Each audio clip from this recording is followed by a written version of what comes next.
Hello, everyone, and welcome to Claret and Booze.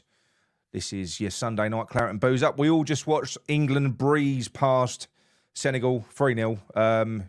France next. It's all looking good now, isn't it? I am now firmly on that bandwagon. Come on, England. Almost said, come on, you irons. It's definitely coming home. I am. I saw a comment from Barney McGrew earlier on saying, are you on the bandwagon? Yes, I am, mate. And I'm allowed to be. I'm allowed to be. I haven't got anyone with me tonight. I haven't got John. Gary's in Tenerife, so he's getting pissed in Veronica's probably. And I was due to be having Nigel joining me as well, but yeah, I won't go into that. But unfortunately, Nigel, bless him, he can't join us today. Who I have got with us though is a familiar voice. Certainly, you've heard him on the last show, on the last phone-in, the world's longest caller that we had. He was on for an hour. We've got Jonathan. Potentially, we've got Danny Martinez, who's going to be coming on a little bit later as well. So I'm going to bring Jonathan in now. There we go. Jonathan, how are you, mate? I'm really well, thanks, mate. Yeah, really happy with the result. Thank you for inviting me on the show. It's a real honour. I've not done any of these before, like live and stuff. So first of many, I'm sure, mate. I hope so. Yeah, I hope so. But so you did it because I remember we spoke last week, and it was very much you were pretty similar to me in the sense that it was like you hadn't quite caught onto World Cup fever yet. You didn't really care, but you're still following England. You want England to do well, like we all do. You watch the game tonight. Are you starting to sort of take a little bit more interest now at this point? Quarter-final time, 100%, 100%. Always with the group. Once the group's out of the way and you're in the business end. You've got to get excited about stuff like this, the intensity of knockout football. I was really impressed with the lads. Really impressed. Very tough game against France. I mean, coming up. Yeah, but it is incredibly good form. Incredibly. Right. So what we're going to do, we're going to run through very quickly. We're going to zip through the England game. We're going to go through the match player ratings very quickly as well. And then we're going to look at what we're going to be doing next. Who we're going to be facing next, we know is France, but we're going to look at the other players, the other teams that are qualified. And then we'll open the lines. And then, do you know what? It can go whatever direction that you want. I know I did that video in the week, which has sparked quite a few. It was quite a few comments on that one anyway. So we can talk about anything. So it hasn't got to be just England. We can talk about West Ham as well. It's fine. But we are going to concentrate on England for now. So, as we all know, England lined up today with Pickford in goal. We had Luke Shaw left back. We had Walker right back. There was Maguire and Stones centre back. There was a midfield three, which I was a bit unsure of. I've got to be honest when I saw it, because it was a 4-3-3 of Henderson, Rice, and Bellingham. My thoughts when I saw that was that we're not going to have any drive from deep. Sounds a bit silly now because we all saw fucking Bellingham driving from deep. It was good. What I meant was not a lot of creativity from deep because we had Foden out wide left of the front three. We had Kane central, of course, never going to be anyone else, and Saka as opposed to Rashford. So what were your thoughts on the lineup when you saw it, mate? I think I agree with you. I mean, it was the midfield, wasn't it? I thought, I thought it could potentially be a bit stagnant, but that's how I felt. Yeah, it looked like it on paper, like it was going to be a bit like that. But Bellingham was immense, brilliant player. I didn't even really know much about Bellingham. I know that he's obviously highly rated and stuff. He plays in Germany. I don't watch German football, but he looks like a really good player. He's outstanding. He's dynamic. He's a proper old-fashioned sort of throwback box-to-box player, isn't he?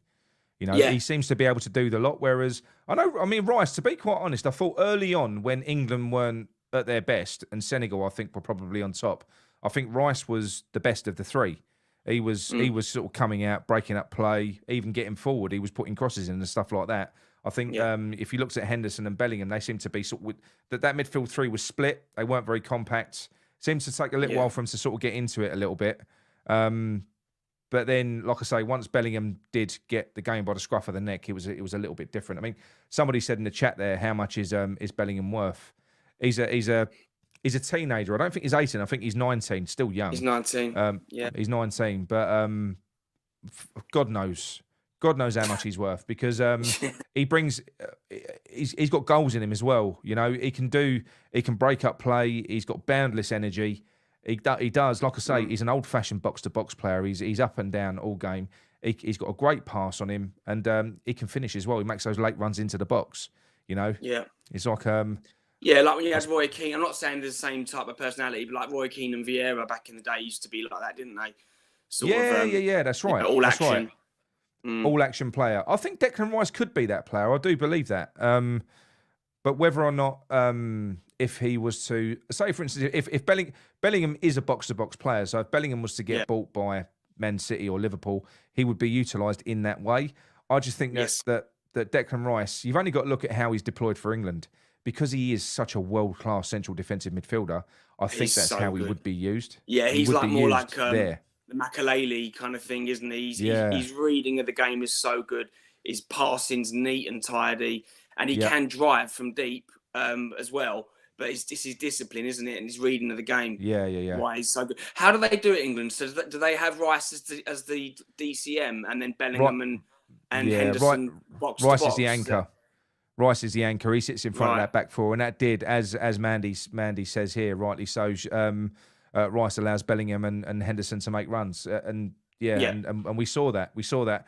But let's talk about Senegal quickly for a minute because I think they were very good. I think they were.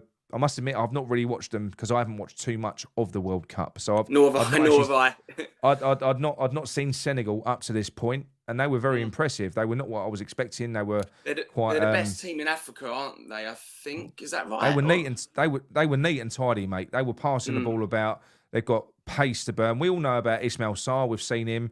The player they had up front, their number 9, that Di, or I can't think of his name now. The number 9, the one that got the first chance. That was the player that I think he played for Metz. We were linked with him heavily in the summer. I think it was. I don't know whether it was somebody that we wanted, but he's certainly somebody that we was heavily linked with. And looking at the way that he played, I know the finish weren't quite there, but he looked rapid. No. He looked really, really good. Yeah, it only cost about 14, 15 million as well for a player like him. From because I think he was playing in Division 1. Yeah, Metz. I think he was playing. I think he's playing in Division 1. So he looked decent. I thought they looked good. Obviously, they've got the what's his name in central defence? The Koulibaly. We all know how good he is, and had Mendy in goal. They had a lot of players that we recognised. And like I say, they had some good chances. And when it was 0-0, Pickford, I think, was the one that kept us in the game because they were the one that I think they had 3 chances, 3 good chances, but that third one, what a save! What a save from Pickford. It was brilliant. It was instinctive, you know. And like I say, beyond that, from that was kind of when we we clicked into gear. It was a wake up call, I think. It was a wake up call. They were definitely good enough to be a banana skin. That is a game that 100%. It's a game that it would have been. If we'd have lost, it would have been a disaster. But at the same time, they weren't. It wasn't like we were playing, like I don't know, Korea or something like. Do you know what I mean? They're a decent team. But I think you're seeing that in this competition this year.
Right, I'm back.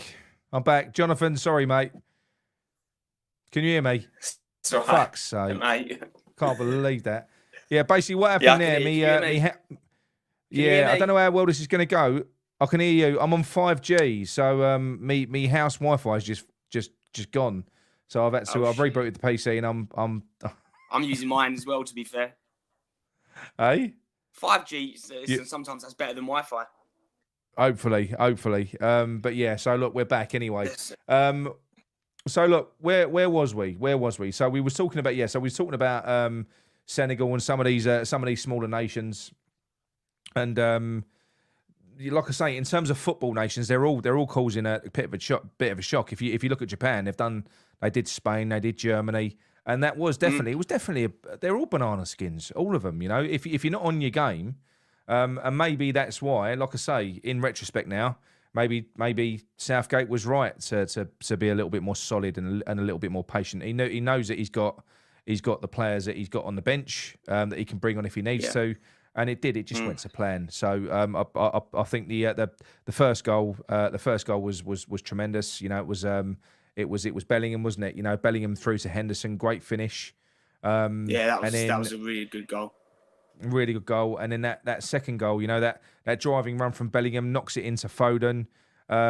Little one touch pass through to Kane, and he's off the mark. He's off the mark at the right point. So yeah, 2-0, very very comfortable going into half time. Some of these, what are these saying here? Look, live from Ukraine. Hello, North Korea. Yes, I know. It's all gone to shit. What can I say? I'm on my own. I'm no good on my own. Well, I'm not on my own. I've got Jonathan. But like running the show and doing the comments and that, you're going to have to bear with me, people. Bear with me. I'm not You're David doing well, Moyes. Nick. You're doing well. I'm not good at these things. But yeah, so 2-0. How did you feel at half time, mate? Oh, Jonathan, can you hear us?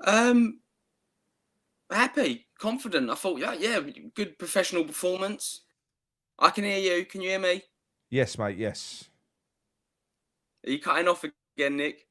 No. I can hear you fine. There's all sorts of shit going on. Can you not hear me, no? Oh, what is going on?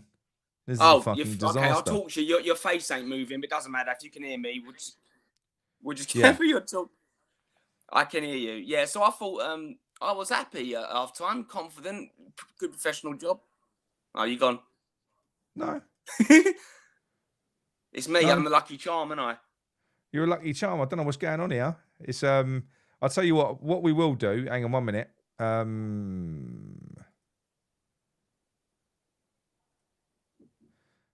I should 5G should be all right, shouldn't it? There's no reason why 5G shouldn't work. Can you not hear me at all? Is it all going to shit?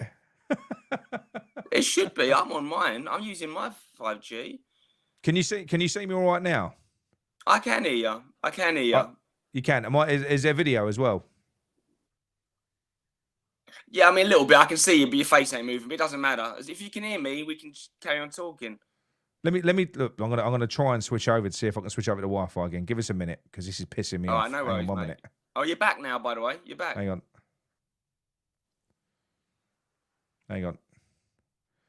It's actually perfect, Nick. Jonathan has frozen. I don't know whether I've frozen. I don't know what's going on. No, you're moving.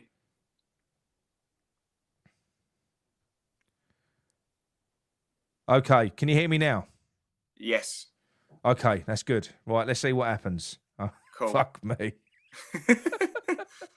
But look, anyway, second half we came out.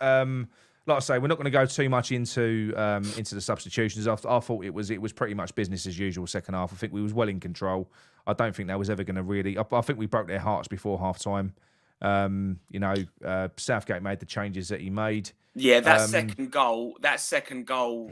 To score it on like 47 minutes is a kick in the bollocks, isn't it? Really, for any team. Yeah. At half time. So, and we're a hard team to break down. We're good defensively. So it's going to be a tough. It's a bit like with David Moyes, isn't it? If he goes 2-0 up, it's over. Which just rarely happens nowadays. No, that's right. That's right. I mean, that's one thing that you can say about managers that are kind of that have got kind of a defensive bias. You Pragmatic, know, yeah, pragmatic they're, ones. they're Yeah, pragmatic. You know, you're not gonna go shipping loads of goals, are you? It's not going to yeah, happen. yeah. You know you're done.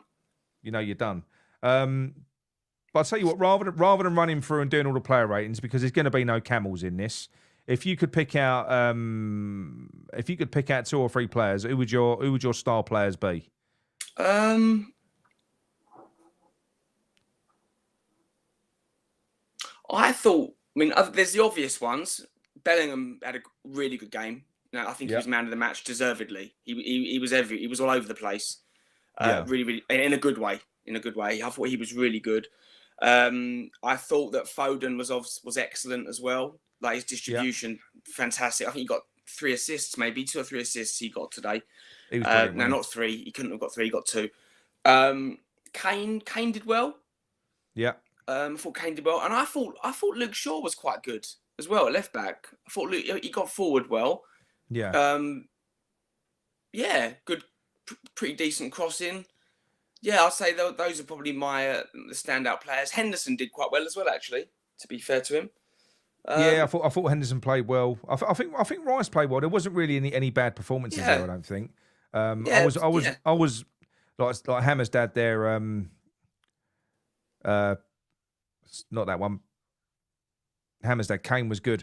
Yeah, he was good. Look. I'm overcritical of Kane. It's horrible, right? It's because I'm so anti Tottenham. I'm so anti-Tottenham, honestly. But do you know something? He's such a model professional, the guy. He is. You know, you can't knock him. He just does his job. He does his job. I think I was relieved to see him get off the mark. I think that's important because he is lethal in front of goal. If you give him, if normally, if a chance is going to drop to anyone, you want it to drop to him, don't you? Yeah, absolutely.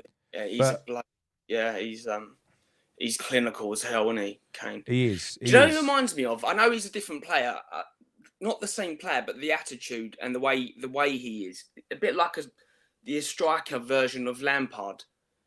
You know how Lampard used to do? Yeah. That work ethic, just a very consistent player. Even if he's not, I don't think he's the most exciting striker in the world. He seems to be as he's getting older. He seems to be dropping deeper and linking play a lot more. Yeah, he is. He is. You know, good passing, good passer, good vision. Yeah, he's dropping deep. But for me, I think if I could pick 3 players out, it probably would be Pickford first of all. I think Pickford was the one that kept us in the game with that save. I think it could have been a little bit different if that hadn't happened because, they were on top. I think up to that point. I'm not saying that we wouldn't have changed it. If Senegal would have scored, we probably would have. And also because they've got a lot of athletes in their team. If you're chasing a game, you're leaving yourself open for counter attacks as well. So it would have been difficult to go a goal behind. Yeah. No, I agree. But I think the one for me is probably Bellingham. I'm gonna be a little bit biased. I think Rice was one of the better players when England weren't very good. So for that period where Senegal weren't great, I think Rice was one of the standout players. He was coming out, breaking up play. He was trying to drive the team on. Once we got a hold of the game, then it was time for the more forward-thinking players to sort of do their thing. But I think, yeah, exactly. But I think Rice was kind of key in the early stages of that game. But Bellingham for me was fucking outstanding. He's great. I really like Bellingham. He's really good. I wonder where he's going to go. Sorry. I wonder where he's going to go. I don't know if they can afford him, but he'd be great for Liverpool, wouldn't he? Well, that's the team that they've almost placed dibs on him, haven't they? If you listen to him in public, they kind of the way they talk about him, they're talking about him as if he's their own player already. But there's going to be a lot of takers for him. He's United are going to be in there as well. Aren't they? Fuck me, he's 19. He's only going to get better year on year. The kid's got better and better and better. So. You know, the ceiling's so high for a player like that. God knows how good he's going to be in 5 years' time. You know, it's a safe investment. Even if you're spending 100 million on him, it ain't going to go anywhere. You know, he'll probably be north of that, won't he? To be fair, he's going to be about 120, something like that, isn't it? Yeah, absolutely. Well, let's run through a few comments, mate. Cool. Right. So what we got here? So we've got Barney McGrew saying, jumping on the bandwagon, Nick. Yes, I am. Great new badge. Cheers, Glenn. Thank you very much. This is Barney. He just likes to poke me. It was Moyes' fault that Senegal went out. It's also his fault that the price of custard creams has gone up. Mate, I'm firmly in agreement with you, Barney. I am. Never mind. Southgate haters, as always, next week. Yeah. I don't like his style of play, Barney. I've got to be honest. But I'm behind him in this World Cup because I believe it's his last World Cup. I think it is. I think whatever happens, I think even if he wins, well, why carry on? He's won the World Cup. I think if he bows, if he gets to a later stage and it goes wrong, if he bows out early, he's got to go. So I think this is kind of it. I think this is his last hurrah. So look, I'm firmly behind him. I don't like his style of play, but yeah, I hope it goes well for him and more importantly us. So why not? Disabled team, hello mate. How are you? Snazzy Azzy, how do they make the thumbnails? They always look top dollar. Oh, cheers, mate. Thank you very much. It's not Photoshop. No, it's a program called Canva, if you want to know. Program called Canva, web-based. Very good platform. Lawrence Watkins, no way there is a delay. Never happens. I know, mate. It's all gone It's all gone to shit tonight, I tell you. Yes, yeah, I know. So late, boys, slacking. Anybody doing Cambridge on Tuesday? Hello, John. You all right, mate? Right, where are we? So, have we got any questions in here? Let's zip through. Snazzy Azzy, Bellingham is what I wish Souček would be. Yeah, I'll get that because I was going to say that. I'll say that actually. Because Souček is like he puts the kilometres in, doesn't he? He puts the kilometres in. He's up and down and stuff like that. But that is, when you look at Bellingham, that is what a box-to-box player is. He can do everything, Whereas Souček, as much as I am critical of him, I think with the way that we've been playing, he's probably been quite important because we don't play on the front foot. We just don't. We don't play on the front foot. I think Souček, his defensive attributes have been they've been okay. If you look at his defensive stats, they've been all right. So I don't like the way we're playing, but because of the way we're playing, he's probably quite important. I don't know. He's a conundrum, Souček, because when I look at him, if you look at him like top trumps, you look at the stats, yeah. He's still there, Nick. Yeah, cool. Yeah. I mean, you'd give him a decent rating. He's got a good strong tackle. He's got stamina. He is good in front of goal with his feet and very good in the air. But he can't pass, and that's like a massive problem for a midfielder. It's a huge problem, especially when you're a team where we'll get back to England in a minute, but especially where you're a team that we're looking at changing our game. We've brought in players to change our style and stuff like that. When you've got a guy in the middle that and the thing is, I feel bad. I think it's like shooting fish in a barrel having a go at Souček now. I've been doing it for so long. I almost feel bad. I feel like he shouldn't be in that team anymore. I shouldn't be having a go at him. I almost feel sorry for him. I think he gets thrown under the bus a lot by boys. I do feel for him a little bit. He shouldn't be in the team at the moment. He shouldn't. Yeah, be. I agree. This is talking about Bellingham. We should invest in his younger brother. He's at Birmingham now. Yeah. Obviously he's another Bellingham. Can't think of his first name.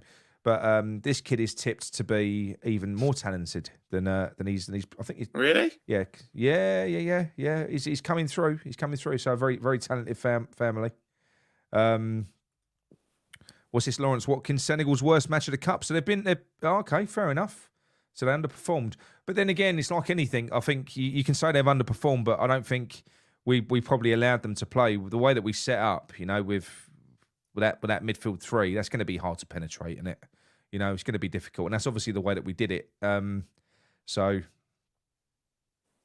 we got Thomas Jenkins, Merry Christmas, you filthy animal, and you, mate, and you. What's this, Glenn Marshall? Maguire and Stones need to improve before France couldn't pass wind. Yeah, they were. I thought they were both poor. If if I was doing the actual player ratings graphic, I wouldn't be giving them a donkey or, as we're in the World Cup, a camel. I wouldn't be doing that. But they were giving the ball away a lot. They were. I thought both of them were sloppy, to be quite honest. I wasn't happy with either of them. What's this? Good that we can take the roughing up and then kill them off. Yeah, that is good. That is good. I mean, it shows a bit of character, doesn't it? You know, because I think they were stronger than us initially. They were. So for us to sort of, you know, be able to sort of fight that off, and look, like I say, these, I think the smaller nations as well, I almost feel like they're more dangerous, because whereas the bigger nations like France, England, we've got so many players. We've got so many players. I think when you look at these smaller nations, I almost feel like that their starting 11 to a degree is probably set in stone most of the time. Now, I can't imagine they've got, it must be pretty slim pickings. So I think as a team, I think that team dynamic must already be there. Do you know what I mean? Because they probably play together all the time. Whereas with us, I don't think that's necessarily the case. Although that probably is why Southgate does piss us all off by picking the same players all the time when we don't think he should, i.e. Maguire and players like that, because he's trying. I suppose what he's done is he's built a team. Because if you go back to one thing that I will give Southgate massive credit for, massive credit. If you listen to Gary Neville and Carragher, like when they do their Monday Night Football, and they talk about the environment at England when they were playing for England, they say it weren't a nice environment. It was unfriendly. You had your Man United players, you had your Liverpool players, you had your Arsenal players. No one spoke to each other. It was kind of like club culture within the England changing room. I do think that Southgate has broken that. I think the England team is a team. I do get that feeling, and I think that's quite important. So I must give him credit for that. I've got to be honest. Right, where are we? Yeah, it's absolutely he was amazing always looking back at him as well as a player. He was always he really. Oh, Jonathan, you're all right? Oh yeah. You still there?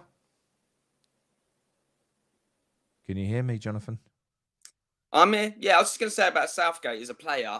He was always really good at reading. I'm here. You still there? I don't know whether it's you or me, but you are dropping off a little bit, mate. I'm still here, mate. You are dropping off. I'm here. Have I frozen? Have I frozen? You have, mate. You have. Do you want to drop off? Do you want to drop off and come on again? All right, then. Yeah, I'll drop off and come straight back, mate. Cool. Go on then, mate.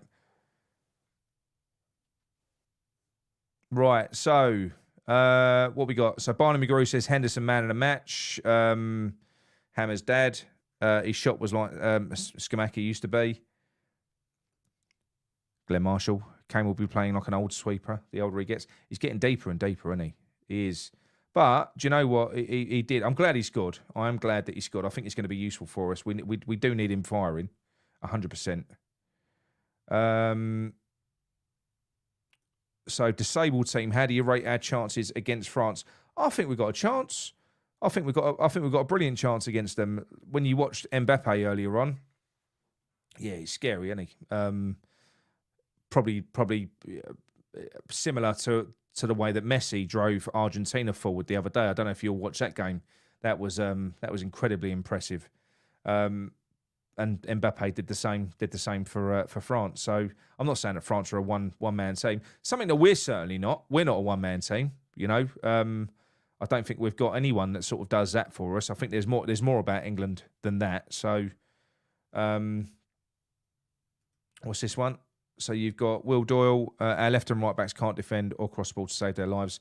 Souček is the least of I want to say he's the least of our problems, but I agree with you. Left and right back is probably the most prominent issue.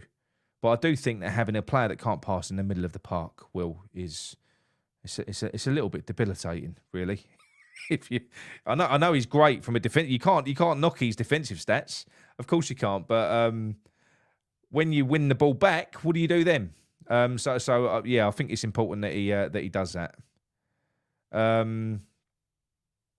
So we got Glenn Marshall. It's going to be tough defensively. We need to be better, but everything else we can hurt them.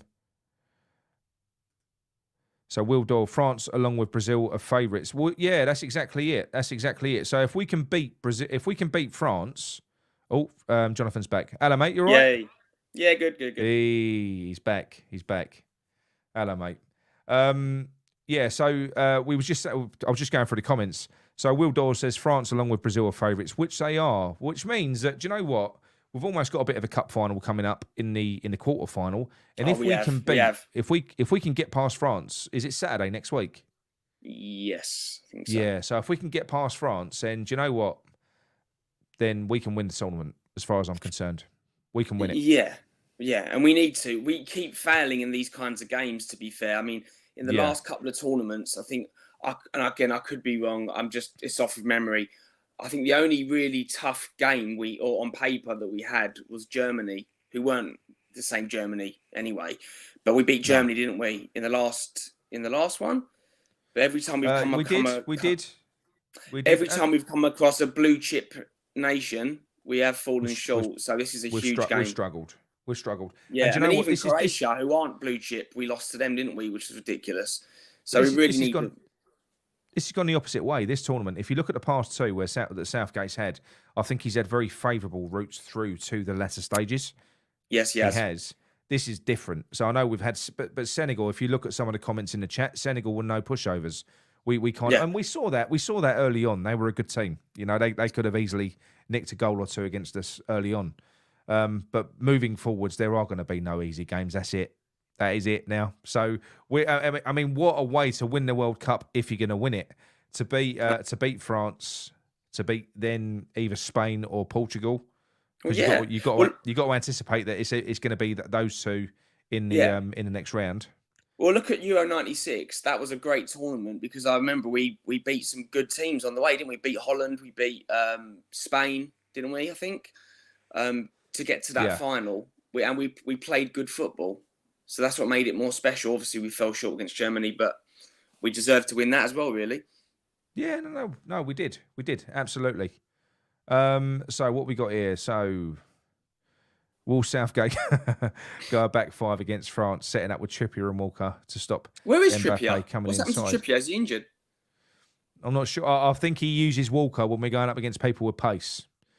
Because they were quick on that wing. They had Ismail Sarr, didn't they? On that. Was he on the bench though? Is what I'm saying. I think he was. I'm sure he was. I might be wrong. I might be wrong. I know Sterling was missing. But usually he uses Walker when we're going up against speed demons. He's a great defender, isn't he? Walker, bloody hell. He's a good defender. He is. Yeah. But I like because Trippier's delivery. So when you don't play Trippier, you're kind of missing that because I don't think Walker really gives you anything. Yeah, he can drive up the wing. He can. Yeah, John says Trippier was on the bench. Walker can drive up the wing. He's quick, but Trippier's got an amazing delivery. I think. He's fantastic delivery, Trippier. Yeah, he's brilliant. So I think in terms of a technical player, you kind of want Trippier in the team. But yeah, Walker's going to be on Mbappe duty, I think. Could they put them both on him? I don't know.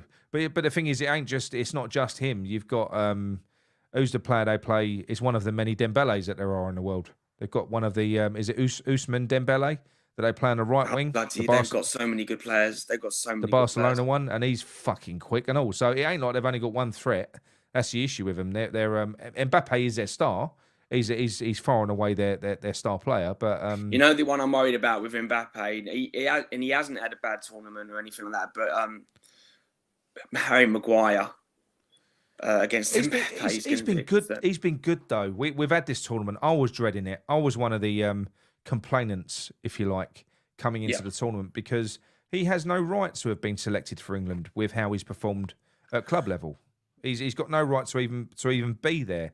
But when you've watched him in the first few games, Southgate has justified why he's included him. He was man of the match in one of the games. He was great. He's been colossal. He's been colossal against America. He was good. But the thing is, I'm not really. It's not about that. I'm more worried about because of against Giroud. He's well suited, isn't he, for that physical battle? But it's just Mbappe's lightning, isn't he? So what Giroud does? Giroud's a foil, isn't he? So he's not the perfect foil. He sits in the middle, and he's got the speed demons either side of him. It's going to be a great game. They're not going to have it all their own way. Like I say, France, they won 3-1, I think, in the end today against Poland. Yeah. But Poland had some good chances. It could have been different. That could have been a different scoreline. So So it's not like France can't be got at. Yes, they're great. They're going to score. You've got to anticipate they're going to score against us.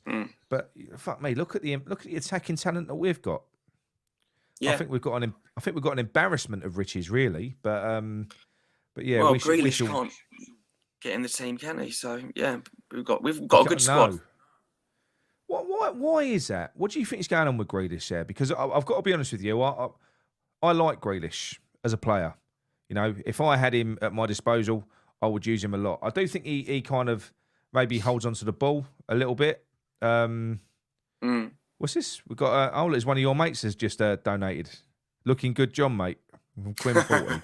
Cheers, Quinn. Shout out to Quinn. Thank you very much. Shout out. But yes, we've got Garino said, good to see some of the other nations step up. Morocco and Japan. What I will say, I think this is going to get interesting. I'm a little bit disappointed, obviously not tonight, that some of the other smaller nations haven't got through. I mean, how fucking unlucky were Australia? Did you watch that game last night? Did you see it at all? Australia, they were so unlucky against Argentina. It was. Oh, that's a shame. My sister's in Australia. My niece and nephew are Australian. Yeah, I'm sure they'll be gutted. Honestly, that they look Messi. It was a Messi masterclass for a start. I mean, I'm a little bit. I get what people say. People get a little bit nauseated by how the commentary teams and how the pundits at half time and everything else they coo over Messi. Everything he does, he'll do like a little 6-yard pass and people will go over the top. But fuck me, mate. The guy is he's mesmerising. What makes me laugh about Messi? He just walks about. He just walks about all over the pitch. He don't off the ball. You're carrying him, right? So off the ball, you are literally carrying him. He just has a stroll. So if he makes a walk forward, like because I manage my son's team, I'd be screaming at Messi, like because you make a run forward. Obviously, the defensive line shifts up. Messi just has a little slow, leisurely stroll up the pitch. I'd be screaming at him, get fucking back, get back on side, wait for the break. He just does what he wants. As a little, you can imagine Moyes. You can imagine Moyes with Messi. Oh, he wouldn't get in our team. He wouldn't get in the team. But what he does is, Danny Murphy did hit the nail on the head. He said the guy just walks into space, and that is what he does. He just walks in space because he's getting older. I think he's learned to manage his body or whatever else. Yeah. He doesn't overexert himself. He doesn't really do much, but then all of a sudden he gets a ball, bang, springs into life. The amount of dribbles that he does, and I've never seen, I've never witnessed anyone be able to dribble like him with the ball on his foot. It's like Velcro, you know, and that's why it's so difficult to get the ball off of him. It's why it's so difficult to get the ball off of him. He's got a sticky foot, and mate, honestly, and I know this. I'm not comparing them at all. But do you remember Georgie Kinclartsey that used to play for Man City? Yeah. He used to have sticky foot as well. I'm not comparing. Same thing. Yeah. But I must admit, I was a real fanboy watching that game because I've always liked Messi, and I was just watching him, and he mesmerises me. He does because everything he does is the right decision. So he knows when to just. So you get the ball into him. He'll either do a one-touch pass out. He'll fucking feed someone in. I mean, he couldn't have done any more than what he did for that. Was it Alvarez or Martinez who he laid the ball on the plate for? I know you weren't watching it, but he was outstanding. There wasn't one bad decision that he made in that whole game. And when I think now his age. Now that I'm going to start watching more of the games now because I'm on the bandwagon too. So I want to see what's going on. Do you know what? What a way to tremendous. End his career though. If he wins this World Cup, what a way to end his career. He's won everything else, isn't he? And he's the captain of Argentina, isn't he? Well, he is. And this is his 5th World Cup, which is outrageous. You know, and he lost in the final. World Cups every 4 years. That's 20 years. Didn't he lose in the final against Germany? He lost in the final against Germany and Brazil, wasn't it? I think. Yeah. I think it was. Yeah. Because I watched a little show on him before the game the other day, and he's not quite done it in the World Cup. He hasn't. If for instance, if you look at Mbappe at the moment, I think he's equalled the amount of goals that Messi scored, and I think Mbappe's only on his 2nd World Cup, whereas Messi's had 5. So it's mental to think that It's mental to think that Mbappe's won a World Cup already. I know. In his age. I know. But then they say it's Messi's 1,000th game, and he scored. I haven't got the exact figure, but it was his 1,000th game against professional performance against Australia, and he scored like 780 goals in 1,000 games. That's mental. That's mental. Fucking mental. That's without all the assists and everything else that he does. Unbelievable. So I'll be interested to see how he does in the next round, because if you look at it now, you've got so Argentina are playing Holland next in the quarterfinal. So that's going to be the quarterfinal there. That's going to be a tough game. People do say, people do say sometimes Messi doesn't always turn up against better opposition. I can't see it. Honestly, when he scored those two, didn't he? The geezer wants it. He wants it this year. He scored two headers once in the Champions League final against Man United. Vidic and Rio, and he got two headers. It's crazy. Yeah.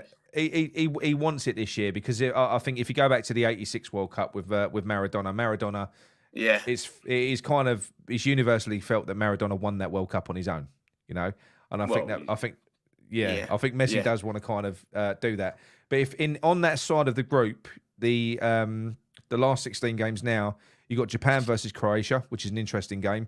That is an interesting game. Yeah. The winner of that goes up against Brazil or South Korea. Brazil have got a nice easy run, haven't they? They have. So Brazil have got to get past South Korea, and then they play either Japan or Croatia. The winner of that game, which would be the semi-final, that would you would imagine, looking at that, I think it's going to be Argentina Brazil in the semi-final. What a game that will be. That's Argentina Brazil. On our side of the group, you've got England Senegal. We've gone through. We're in the quarterfinal. France Poland, they've gone through. So it's England France in the quarterfinal. Yeah. The games that haven't played yet: Morocco versus Spain. That is a bastard game, because Spain. Morocco have been playing well. They look good. Aguer's team. They're strong. So there could be an upset there. I mean, am I got on the? Oh no, he's Egypt. No, he's not. He's Egyptian. Yeah, he's not. But they're a good team. They've got some good players. They're a big, powerful team as well. And then you've got Portugal and Switzerland. So if the games go as they should, i.e. Spain beat Morocco, Portugal beat Switzerland, then you've got the quarterfinals: England, France, and Spain versus Portugal. That's going to be another big game, in it. Portugal, Spain. That's what I mean. It's getting interesting now. There's not many games left. So look, it's a gamble. It's a gamble against France. You kind of what do you, as going back to Mandy's question earlier on? Do you think that Southgate will go for a back five? What do you think he'll do in that? Do you think he'll play cautious, or do you think? I think he'll play the same team as he did tonight. You reckon? If you look at the substitutions he made, I think what's he going to try? He'll want the midfield to be compact as it was. The Foden, Saka. I mean, Foden set up two. Saka scored. Kane's playing. The back four. The only changes he's been making is at right back, and he's not going to change the right back now, because we're going to need that pace, 100%. Yeah. I just think it'll be the same. What do you think? Yeah, mate. I just don't know. I can't really call it, mate. Mount in for Henderson, but then Henderson's done quite well, hasn't he? Yeah. I can't really call it because he's changed it quite a bit. I mean, Rashford scored a couple in the last game. But he's been out of the team now. Saka done well. That's fine. He's coming on. He was out. Sub, he's doing fine. I think you've got mainstays in that team, right? I think you've got Kane plays, Rice plays, Maguire plays, Stones plays. Yep. I think the rest of them are interchangeable. Well, Pickford's obviously not. Luke Shaw plays every game. He does. But there are. Bellingham's not going to get Bellingham. Didn't he get dropped in one of the games? I can't remember now. He did. The second game against USA. I don't. Yeah. Oh, no, he got subbed against. He got subbed. He got subbed, didn't he? Maybe it was Wales. I can't remember now. I don't know. See if he goes Uber. See Foden stays in the team though. If he wants to go super cautious, he brings Phillips against in place of either Henderson or Bellingham. That might not be a bad shout, actually, to be honest with you. But not Bellingham. Though. What about Sterling? Is Sterling getting back in? Yeah, well, I don't know. I don't think he's been great, is he? He's not. No. It was. It's good that we've got those options. To have players like Sterling, Rashford, and Grealish on the bench is it's good. I don't mind Saka. Saka's all right. I think I prefer Rashford than Saka. I've got to be honest. I think playing him on the right, and then for me, I think the inverted winger though. I think he likes the left foot, doesn't he? But then again, he's got Foden on the other side, so that's. He does, but in that last game, if you go back to Rashford and Foden, Rashford is left-footed. No, Rashford's right-footed. Foden is left-footed. In the first half, he had them inverted. The tactical change in the second half was he switched them, and they was on their strongest foot. We looked fucking miles better. Yeah, we look miles better. So, hang on a minute, I've got some dirty comments coming up.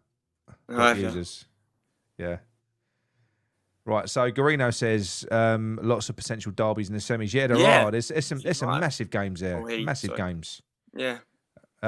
What's this? Glenn Marshall says I can see a back five with Walker shadowing Mbappe. Yeah, I think so. To be fair, I think.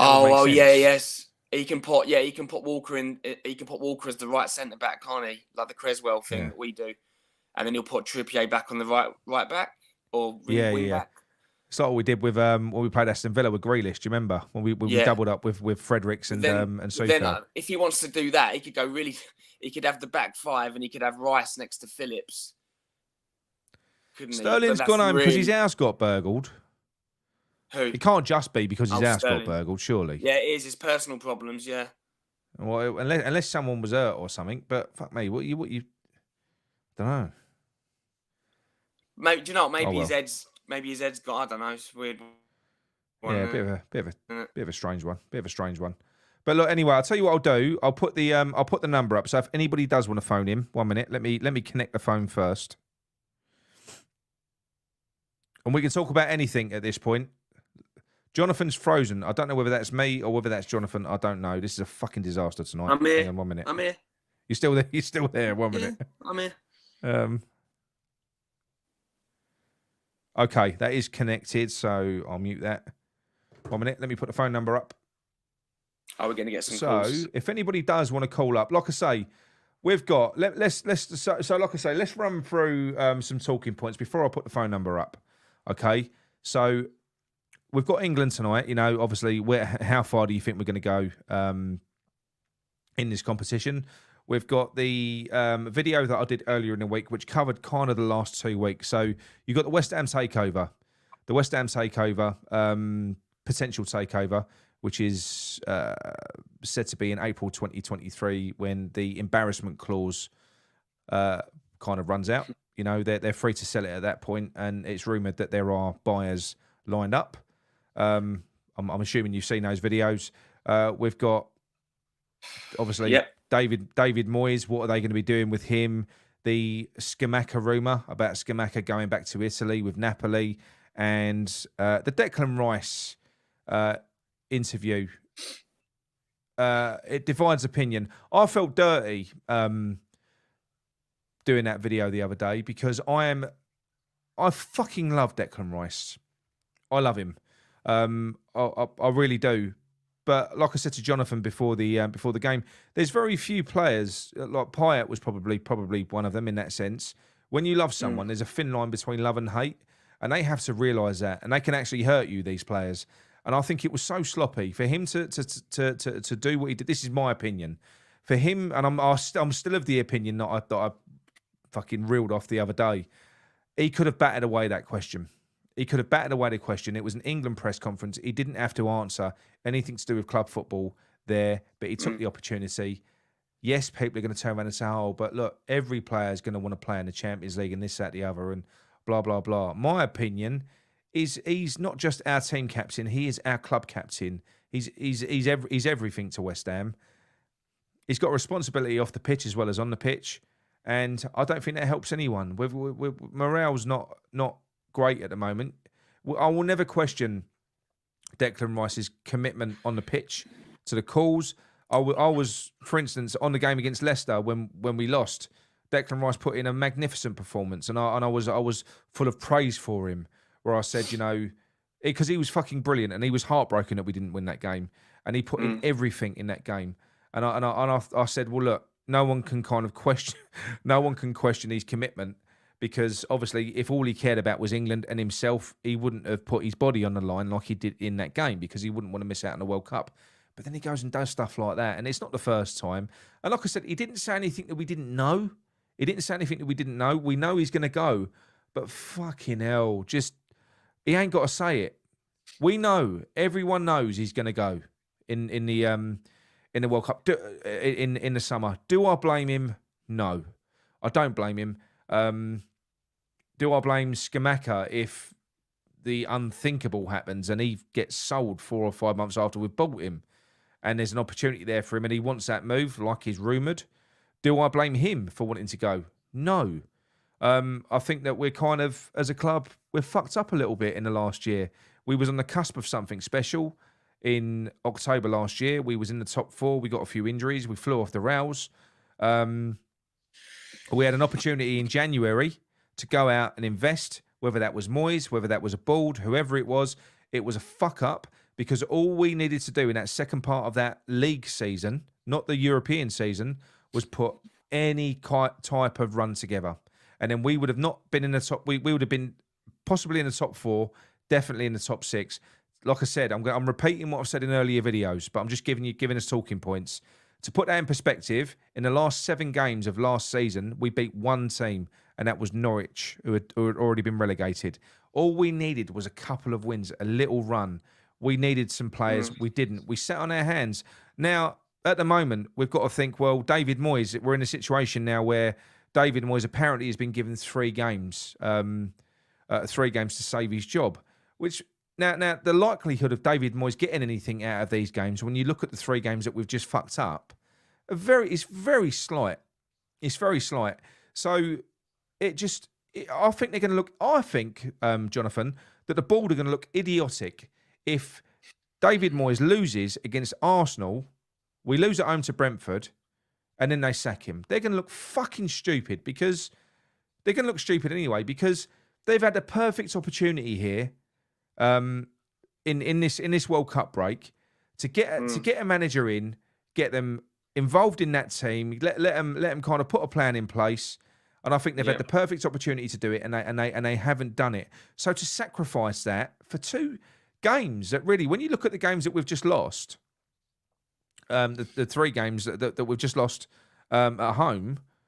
All right, fair enough. People might say, "Oh, we didn't lose the Blackburn one. We drew. We lost it on penalties." Well, no, we lost it. We didn't win. So we lost to Palace. We lost to Blackburn. We lost to Leicester in the space of a week at home. What's the likelihood of us going away to Arsenal and getting a win? It's not impossible. But David Moyes has never won at any. The record.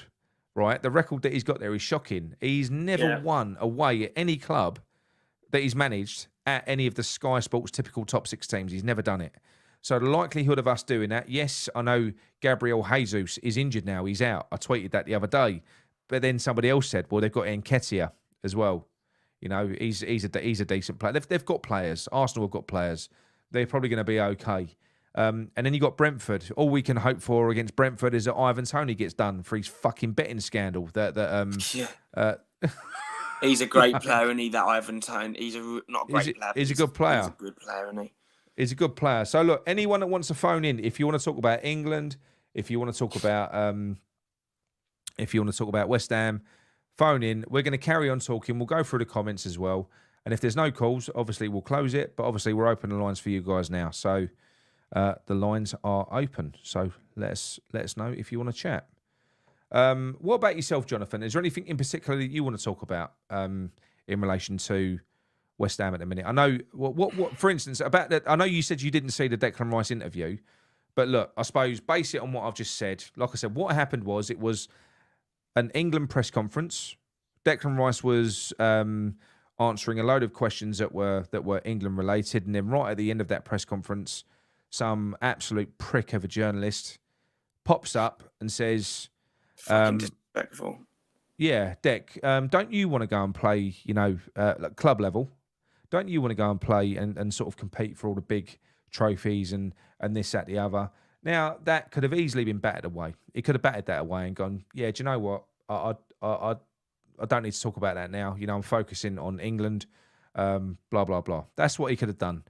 He didn't. He kind of took the opportunity to, it was like he had like I say, he came out and he said, look, 100%, I want to do that. He said, I want to play in all the big games. I want to be doing this. I want to be playing Champions League. I want to, like all of my friends here at England are doing this. I was sitting there thinking, what, Harry Kane winning trophies? No, not really, mate. But I suppose probably what he's doing is talking about Mason Mount. Right, we have a call. 1 minute. Right, where are we? Hang on, mate. 1 moment.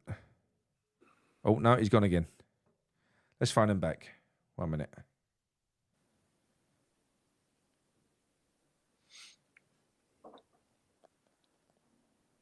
Hello, it's Nick from Claret Bowes. Hello. No, it's a dead call. All right, no worries. But yeah, so that's kind of what happened. But I don't know. What do you all think in the chat? I mean, what are your comments on that? What are your thoughts on that? And Jonathan, as you're on the show, mate, what do you think? I know you didn't see it, and you're kind of going to have to take my word on what was said there. But based on that, what are your thoughts, really? Really disrespectful from the journalists. Number one. Yeah. I mean, it's an England training camp. Why are you asking that question? You're just disrespecting West Ham as a club, and obviously we are going through a bit of a miserable time at the moment. Hang on, mate. We've got someone on. I think so. Hello there. It's hello, mate. Can you hear us? Hello. No, it's the same number. They're trying to get through, but they can't do it. Go on, Jonathan. Do you recognise who it is? No, it's not a number I know.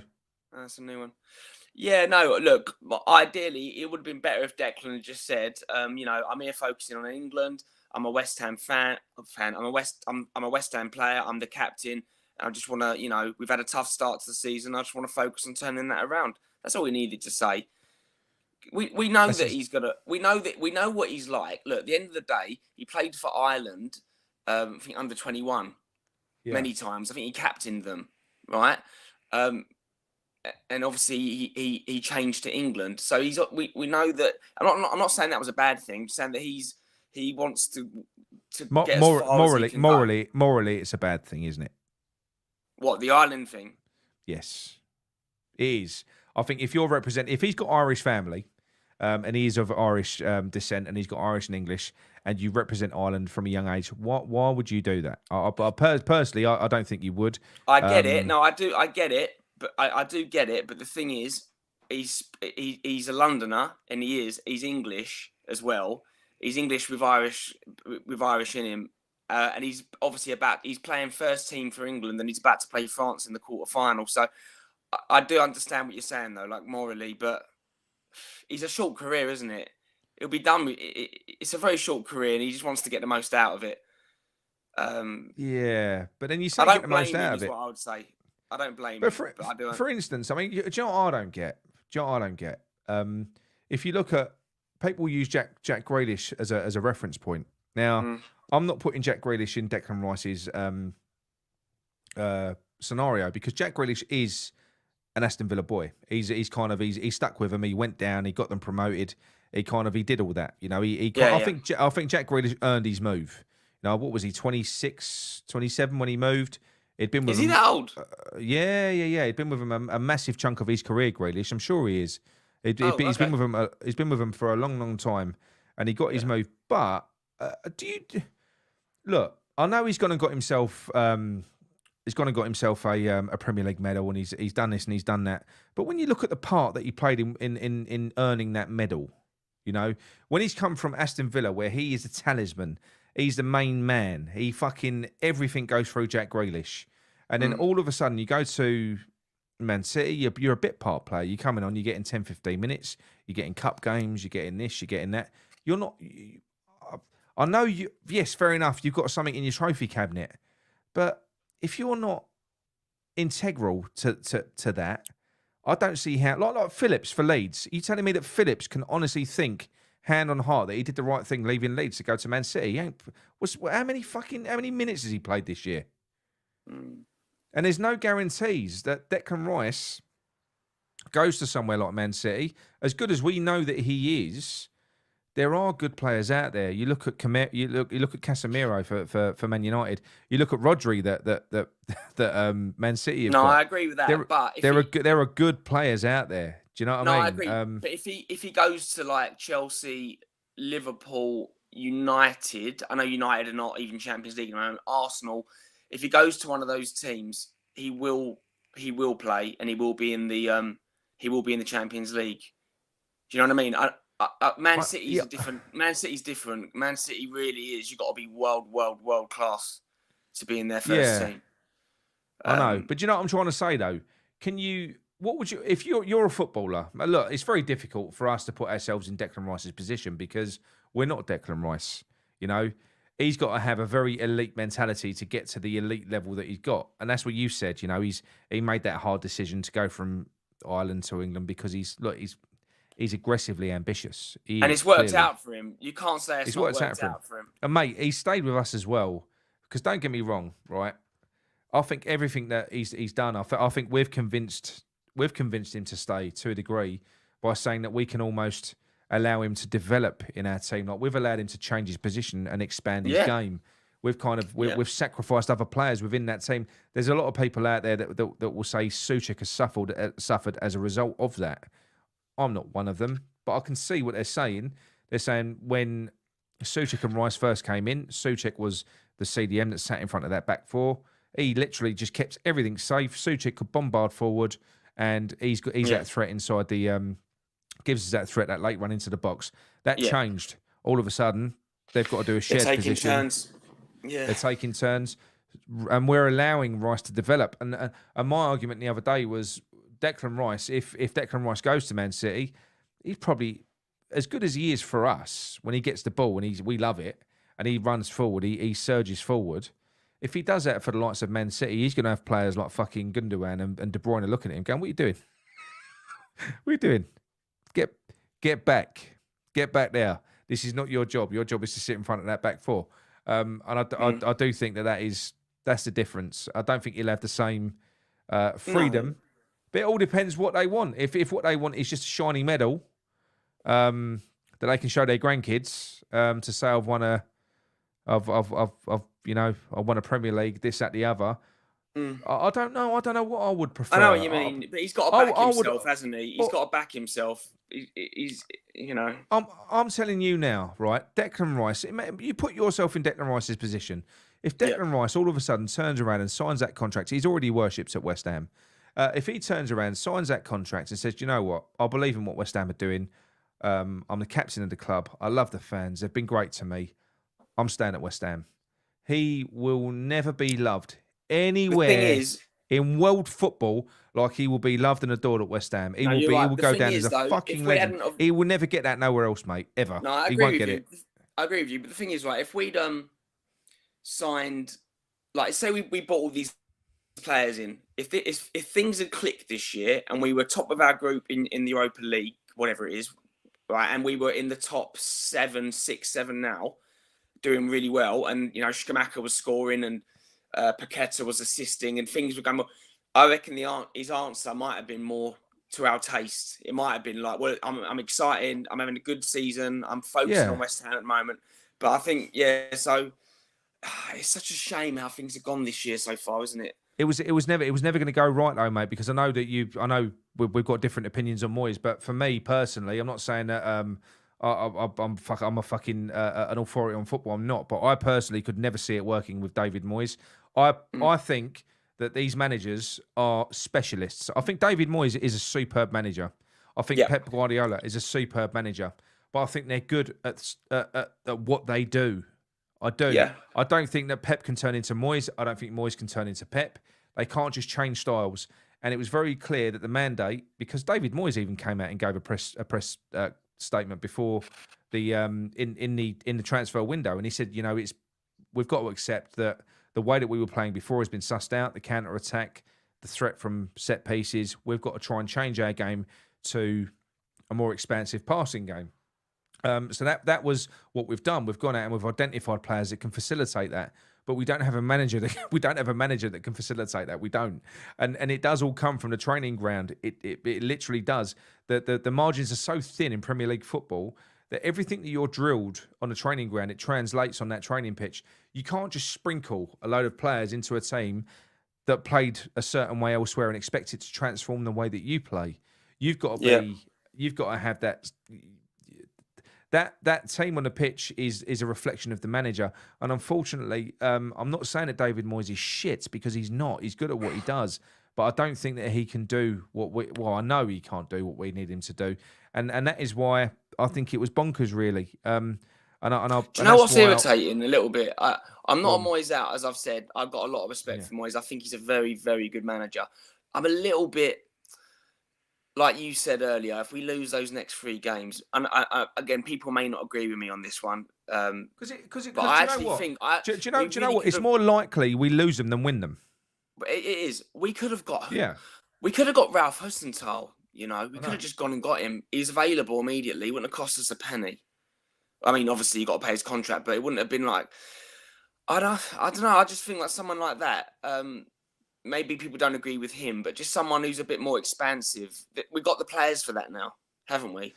We have. And look, listen, we've spoken about him before. Hussenthal wouldn't be my first choice. But if we got him, would I be devastated? No. People probably don't know too much about Hussenthal. They only think about him for Southampton. He was successful before he went there. He was very good with RB Leipzig. He's been operating under a situation at Southampton where they've been ripping the arse out from underneath him every summer. They're selling his best players every summer. Put it this way, and then he's got to go out. He's got to rebuild every summer. Yeah, If we were Southampton, this summer we'd have sold Bowen, Rice. Rice wouldn't still be. We had a good season. All of our best players would be getting sold. Yeah, no, absolutely. And we've got another call. 1 minute. This is a different number. This one might be good. Hello there, it's Nick from Claret and Bowes. Good evening. Good evening. What's your name, mate, and where are you from? I'm Will. Will Doyle. Will Doyle. Hello, son. Hello, mate. Hello, mate. How you doing? Long time no speak. Oh, no. How are you? I'm not too bad. I had to get rid of the Moyes pajamas, mate. Have you got rid of them? Well, I didn't even get them. I got them for John. But not the bearded one. What's his name? Bit of John. Virgil, the Virgin of the Marshes. Yeah. And then got myself some Pochettino ones now, hopefully. You got right. Is that so? Hang on a minute. So last time we spoke, you were very much in the same boat as Jonathan, as many people. Look, I would say probably most people. I was one near of the everyone, yeah, mate. Yeah, I was probably one of the. Look, I'll go too early. I know that, and it isn't. You because were last on the bandwagon, was you? I weren't. No, I don't jump on. That's the thing. I don't jump on bandwagons. I'll go the other way. I don't care what people say. So I don't care if people disagree with me. But what I am is I'm very intolerant, and I'm not always right either. So I think we all know that. Yeah, but the thing is, I'm not always right either. I'm not. So sometimes sometimes I go too soon, and you end up looking silly. But in this instance, I was so sure, mate, with Moyes. I was with him, and all it is with West Ham fans. He is gone. He is gone. Don't worry about that. You're not wrong. But nor is Virgil. Sorry, Virgil. Sorry, whatever his name, bearded one. Yeah. Virgin. Moyes will stay for much longer than everyone thinks. You know that, didn't you? He ain't gonna be. I hope you know that. No. Listen, Will. There is no way if we lose the next 3 games, he's still here. There is no way he'll still be here. He won't be. He's going to get longer than that. He won't, mate. Honestly, he will get after the January transfer window. What have you learned as a West Ham fan? Tell me now, what have you learned as a West Ham fan? I've learned. Obviously, nothing. I've learned. No, I have. I've learned that with Golden Sullivan. Listen, with Golden Sullivan, what they do, they follow the same rhetoric every single time. You can go back. You can look at Bilic. You can look at Pellegrini. You can go back as far as Zola. They issue the same statements. They say the same words that they've just said about Moyes every time. Listen. It's like about a 5-6. And how long did they get? About a 5-6. It's about a 5-6 week window. They got way more than 3 games, mate. It's about a 5-6 week window. He ain't had 3 games. This has been going on forever. Listen, there had to be a whole riot. Listen. It's about a 5-6 game. It's about a 5 to 6 week window. Everyone knows that. I'm not arguing with you. Because I know it's been going on. Mate, there will be a riot. Mate, there will be a riot last year. What do you think is going to happen if we get our? No one wants that again. No, that's the whole point. No one wants it. No one wants it again. Not the supporters. Not. But it will happen again. No one wants it. It will happen again. What do you think is going to happen in that stadium? Listen, Will, in that stadium, what do you think is going to happen if we go away to Arsenal, right? We get battered, and then we're at home to Brentford. Picture this scenario, right? We come out, we set up defensively, we do fuck all. Brentford have got all of the ball in the first half. All of a sudden, it's 1-0, it's 2-0. Brentford or Arsenal? Which one, mate? No. Arsenal have done us. So Arsenal have already, that's away. Arsenal have already done us, all right? I think Brentford would have done us as well, mate. Yeah, but nothing's going to change. After the Arsenal game, you're going to hear, we tried new things and we did this, we did that. Give us one more game to prove we could do something else. And after the Brentford game, you're going to hear the exact same rhetoric. Until mate, then look. I'm not saying that you. Listen, I'm not saying that you're wrong because I don't know that you're wrong. But my if that happens, I'm gonna go fucking nuts more so than what I did with Pellegrini before. No, what I mean is, I weren't one of the ones that was fucking running on the pitch and going mental last time with Pellegrini. I wasn't. But this would be. I was. But this would be worse than that. Because they're fucking, they've literally just, we had a really, really rare opportunity with this split in the season, with this 6-week period where they could. And I thought that back then. Yeah. That's why the mood was so bad back then. I thought we had turned corners. I thought we had got our big stadium. I keep thinking we've got a fantastic team with the manager, with the new owners. But obviously we haven't learned anything again. No, I don't think we ever. I don't think with these. Look, they always wait. They just sit and they wait. I mean, going to that is the West Ham way. Going to Jonathan quickly. Jonathan, what are your thoughts? Just paint that scenario in your head. Yeah, we've lost to Arsenal, and then just say we lose to Brentford, because if we lose to Brentford and it starts getting a little bit because it will, if we're like 1-0, 2 down against Brentford, the fans are gonna switch. Yeah. What do you think he stays beyond that? No, I think the situation is like, okay, I'll get onto the 3 games thing in a minute. I think the board probably, obviously, ideally want him to turn it around because of 2 reasons. Number one, they've given him a load of money to spend on players that he reportedly chose, so they want that to work out. And number 2, if they're looking to sell the club, the chances are there'll be a manager change anyway soon because Moyes' contract runs up at the end of the year.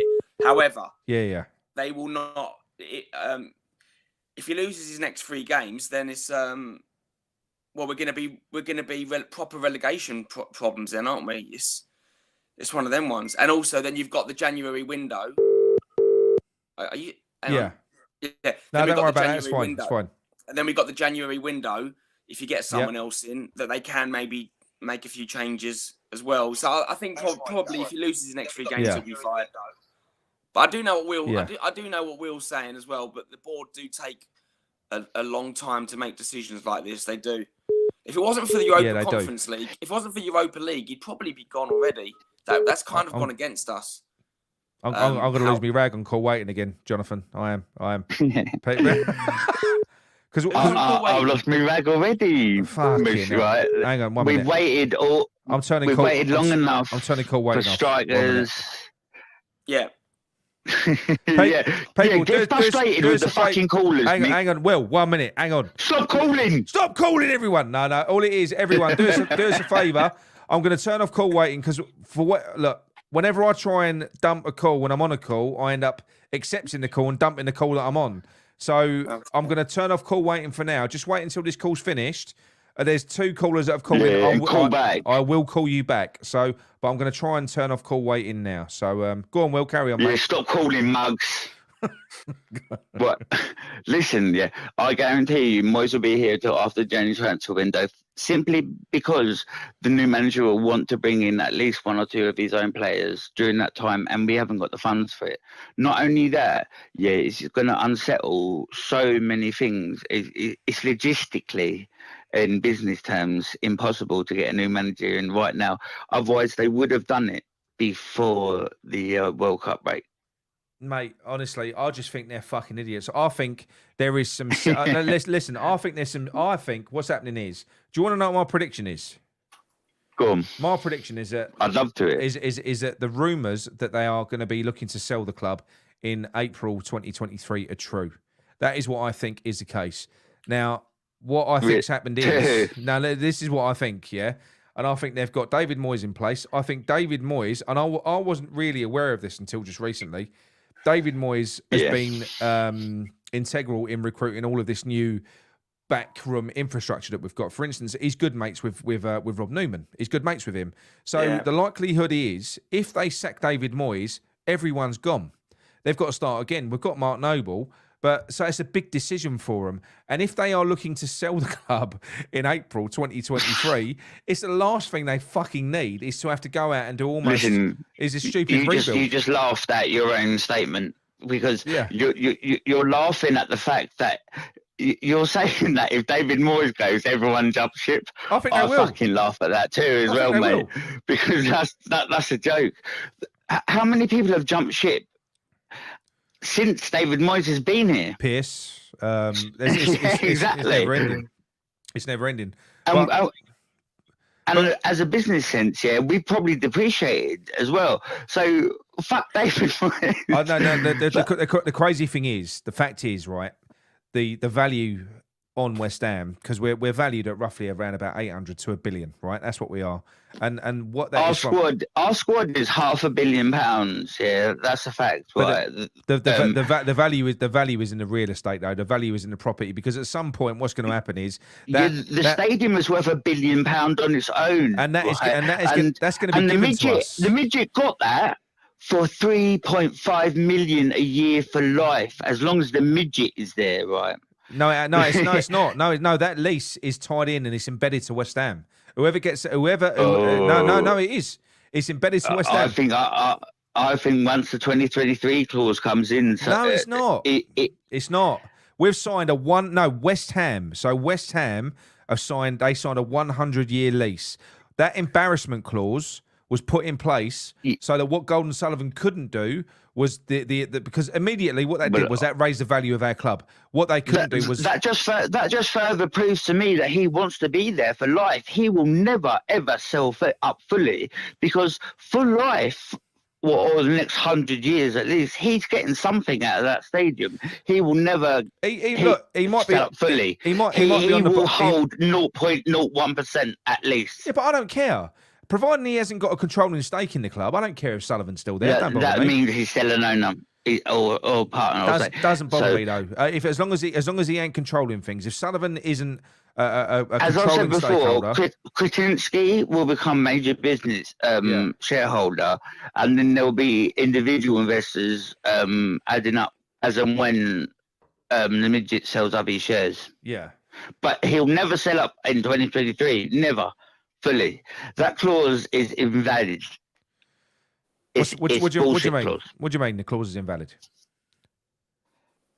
Because he'll never sell up by them. Oh no! But that clause was levied against Gold and Sullivan. I think any of us have only got to look at David Gold at the moment and think. Well, technically, then that clause is done then, because Gold is basically nomad now. I don't even know where he is. I've never even heard of him in the last 2 years. Well, he's not very well, is he? You've only got to look at him. He's quite old and frail, bless him. He wasn't a picture of health before he come in, mate. No, I know. I reckon Brady's held up by plastic, mate. I know. So look. Anyway, look. Let's change direction. I want to get your outrageous view on Declan Rice and his comments. Did you? He's a mercenary. He's a mercenary. So tell me. I'm Irish by birth. Yeah. Oh, you're going to be biased. You're going to be biased. No, I'm not. I'm West Ham first. I know, but but so what you're saying is, so you're club before country, mate. Club before country. So but what I'm saying is, do you think he was wrong? And that's how Deck sees it as well. Was he wrong? Was Declan Rice wrong? Deck wants a bigger club to progress for country. No, not country. I think it's all about Deck. I've got to be honest. Well, look at him, mate. If you've looked at any interview he's ever done, all he's mentioned is his heroes, John Terry, and how he's got ambitions or reservations about leaving Chelsea. He always mentions them and how his family is. Do you know what? Go to Chelsea. You've got my full blessing. I don't want him to go to Chelsea. About him, man. I want him to fuck off to Spain. That's what I want, because it will break my... No, it will. No, listen, Will. They wouldn't have him. Listen, I'll be honest with you, mate. Declan Rice is massively overrated. I don't agree. I don't agree with that. I don't think he is. I think he's. Do you reckon he would go into Barcelona or Real Madrid or even Juventus? I think it'd be more suited. Not at the moment. it'd be more suited if he went somewhere like that at the moment. I think Declan Rice going abroad into the continental game, I think he'd be outrageous. He wouldn't get there. He would be a bench player. Mate. I think you're undervaluing him. I think you are. How much do you reckon it'd go for? If Jack Grealish is £100 million player, so is he. I reckon you're looking about 70 or maybe tops 90 million. But the thing is, this summer for Rice. But where's the value for that? So if you look at how important Declan Rice is for us. Because let's. What did we get him for? We didn't pay anything for him. He's not homegrown. No. He's a reject from Chelsea that wants to go back there. Let him go back there for an extortionate amount of money. Will, listen, right? The last. Do you know what? Truth be told, I would have took Conor Gallagher and Armando Broca as a swap deal for Rice, plus a little bit of cash in the summer if we could have got it, and I would have cashed in then. Yes, I think that's probably sometimes a criticism of West Ham, but I don't think it is a criticism of West Ham. I think West Ham they put the price tag on Declan Rice probably 18 months ago. The rumor is that fuckers. Moyes did that in the interview. But the rumor is from the club, mate, is that not one club have come in and bid for Rice. No one has. I don't think they would either. No, that's why he didn't leave when we did our splurge. Do you remember how many centre midfielders we bid after we got rejected for Onana? We went in for almost every single centre midfielder in Europe. No, we missed out on him. Ward-Prowse. We was linked with Calvin Phillips for ages, weren't we? Everyone. So we was obviously preparing for Rice's departure then. Yeah, he'd obviously told us then that he's not going to sign that deal. And what's the new one now? Just today, I read that they're going to bump it up to 250 grand a week, but less years or something on the contract. Because we offered him an 8. Look, listen. Let me say what I was going to say before, right? Let me say what I was going to say before. Go on, sorry, mate. Mate. When we say about how let's get as much as we can for him, people credit David Moyes with the last 2 years getting 6th and 7th. For me, that was fucking Declan Rice drove us to 6th and 7th in those last 2 years. I reckon that was happening anyway. No, without Declan Rice, we get 6th and 7th. If you look at on paper, obviously football isn't played on paper. No way, mate. Declan Rice has been our best player he's been our most consistent high-level performer. How many goals has he scored? It ain't about goals, mate. It ain't his game. He's a central defensive midfielder. He's a central defensive midfielder. He's the heart of the team. So you're going to tell me, Rice got us to Europe both times. So you think you take Declan Rice out that team, it don't affect us? Of course it does, So, but it wouldn't affect us as the goals would.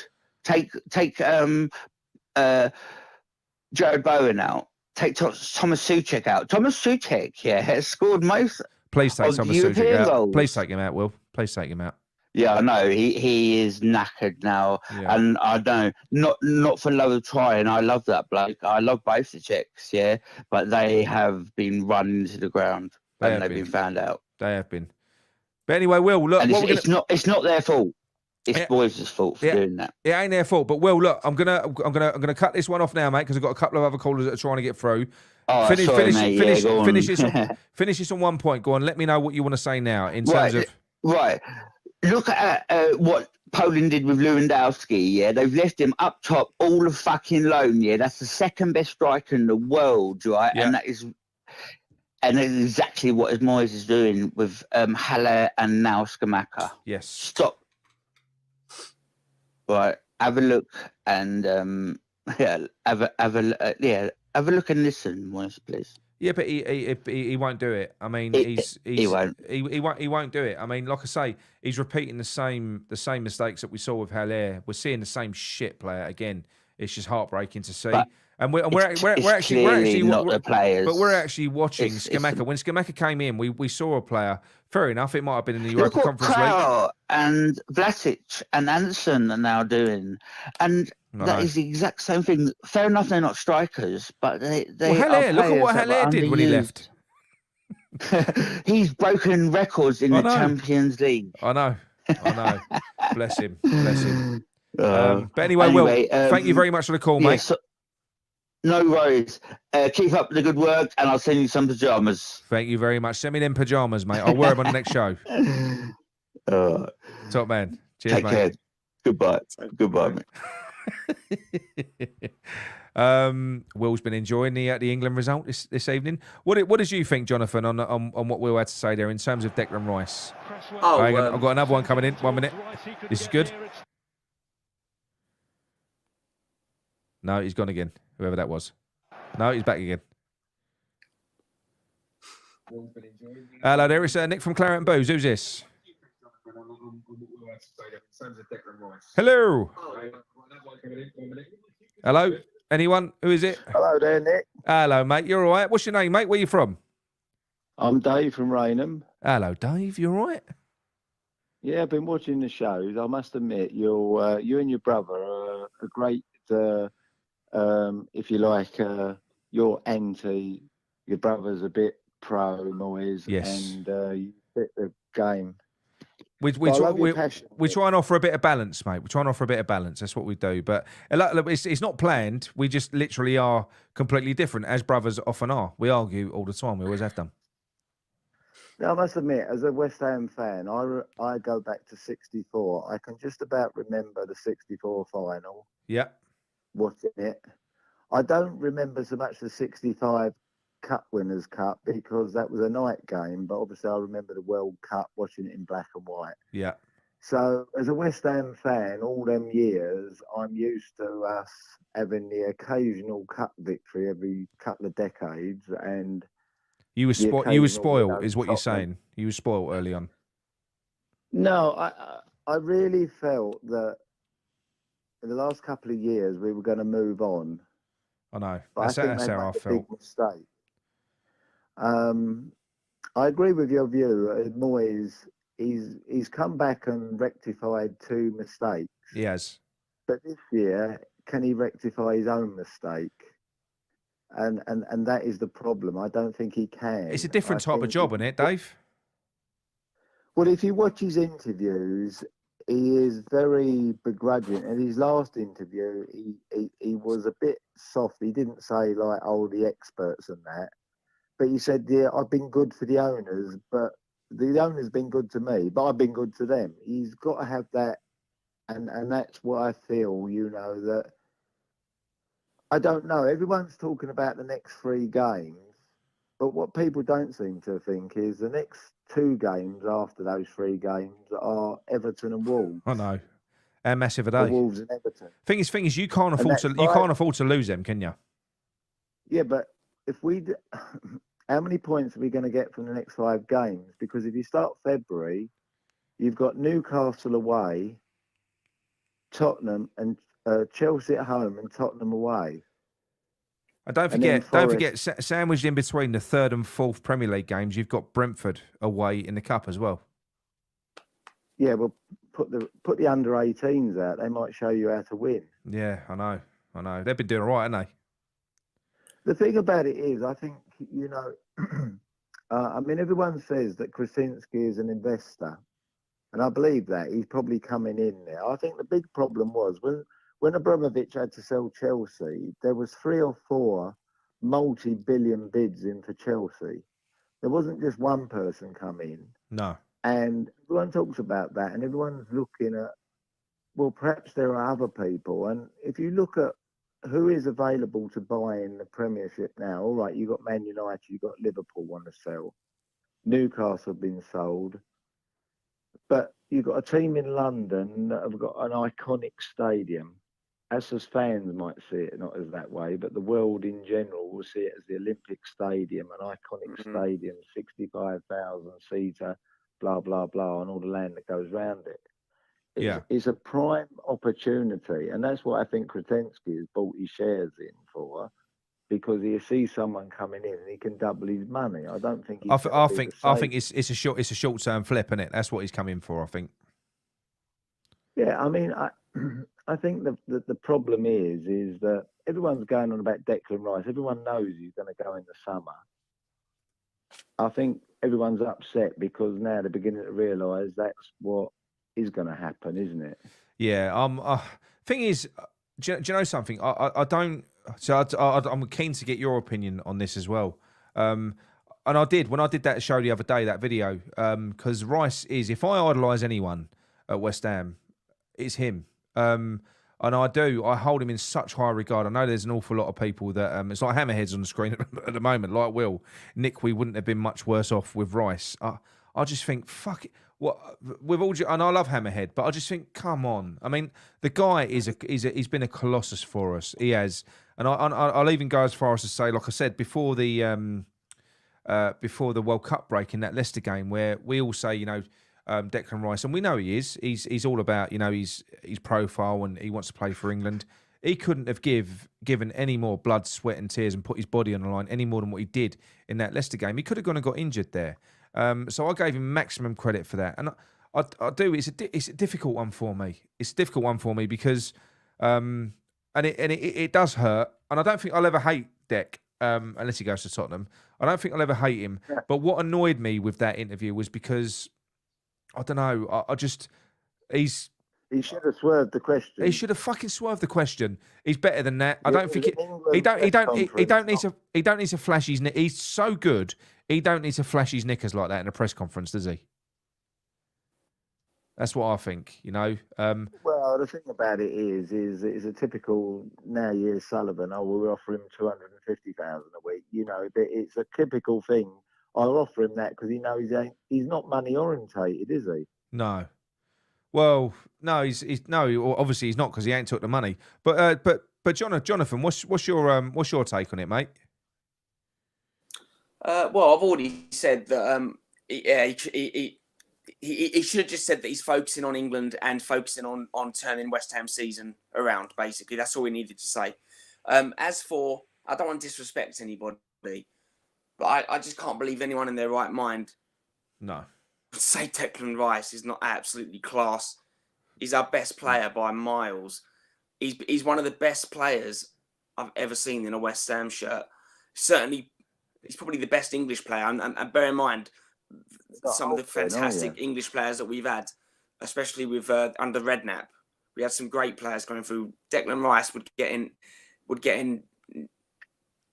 most people's all-time West Ham team, I'd have thought. So I just don't. We've seen some great players coming through the youth ranks. I mean, look, I'm 42, right? So in terms of youth players, coming through, players that I've seen, players that I've witnessed coming through. Obviously, we had the Redknapp era, so we had your Joey Coles, your Lampards, your Rios, your Carrick. Carrick. players like that. Other players that would have been great as well. Collison, if he hadn't got his injury, he would have been brilliant. Yeah. But for me, like I say, Rio was a talent. Carrick was definitely a talent. Joey Cole was obviously a talent. But I will say, I Lampard. think from what I've seen from Declan Rice, I'm going to say it. I think he pisses on them all. I think he's that good. I think he's that. I think he's amazing. I think he's an amazing player. And it burns me a little bit that. And I think you're right. What you said, Jonathan, in the sense where you said you kind of the club they put. I think they have. Look, clearly they have tried in this. But in typical West Ham fashion, we've tried. We've gone out. We've spent 180 million. We've bought a load of players in. We have tried. On paper, we've gone out. We've bought Scamacca. We've bought fucking Paqueta. You know, we've bought the Brazilian number 10. We've bought the Italian number 9. We've got a fucking German main like national centre back who we've brought in, and it just ain't goalkeeper it from just ain't PSG. worked. It just ain't worked, and No. I don't know why. I mean, why hasn't it worked, Dave?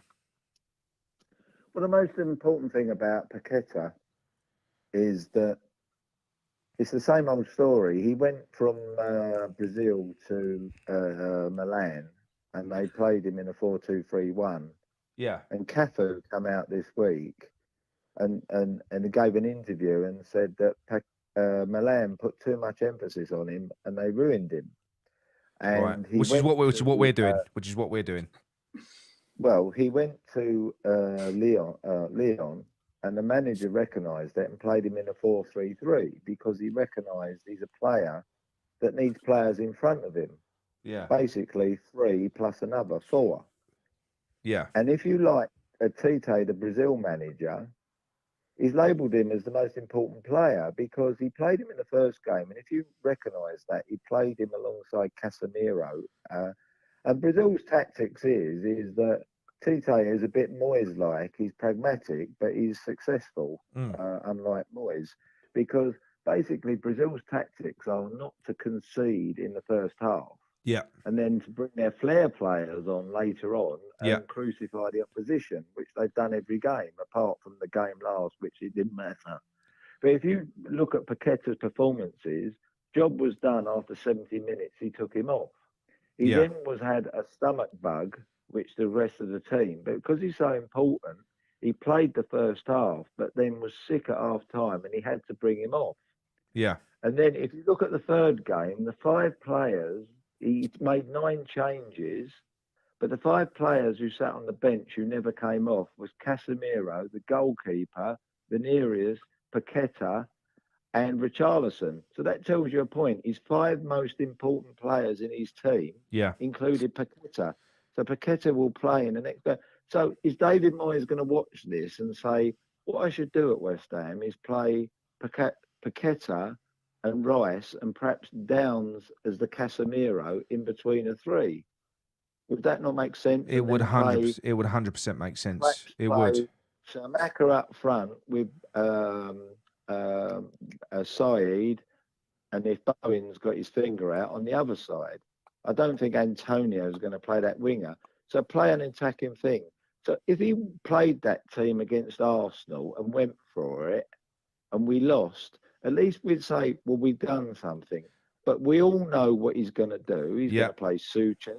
He's going to go out there, and as he did against Liverpool and Man United, he's going to come off the pitch and we're going to lose fucking 1-0. And it's going to be the same old tosh, isn't it? Can you understand? Can you understand the mentality, Dave? But Dave, can you understand the mentality? When we play Brentford, Thomas Frank is going to know exactly what. Oh fuck me! do. What tactically, yeah. 15, 20 minutes, the crowd's going to be on his back, and if they get a goal, if Ivan Toney is not suspended for betting and gets a goal in half hour, that night is going to turn Burnley-esque, isn't it? It will do. That's what I've been saying. Can I ask you a question, and Nick? all the annoying things about all these other fan scenes that go, all these other fan scenes is going, oh, you're a traitor because you're saying you want West Ham to lose Moyes. It's not. I will go and watch that Arsenal match on Amazon and be beard up and hoping West Ham win. Yes. I'll be at the Brentford game hoping West Ham win, shouting and yelling. That's my heart. But my head tells me We ain't got fuck all chance. Well, I'll be at play, Arsenal on Boxing Day, so pray for me, wouldn't you? That's going to be fun. Well, guys, can I ask you a question? Do you remember how go on, Jonathan. Go on, Jonathan. Do you remember how with Bilic we'd approached Pellegrini like 6 months prior, yeah, but we couldn't get him till the end of the season. How would you feel? I'm not saying this is the case.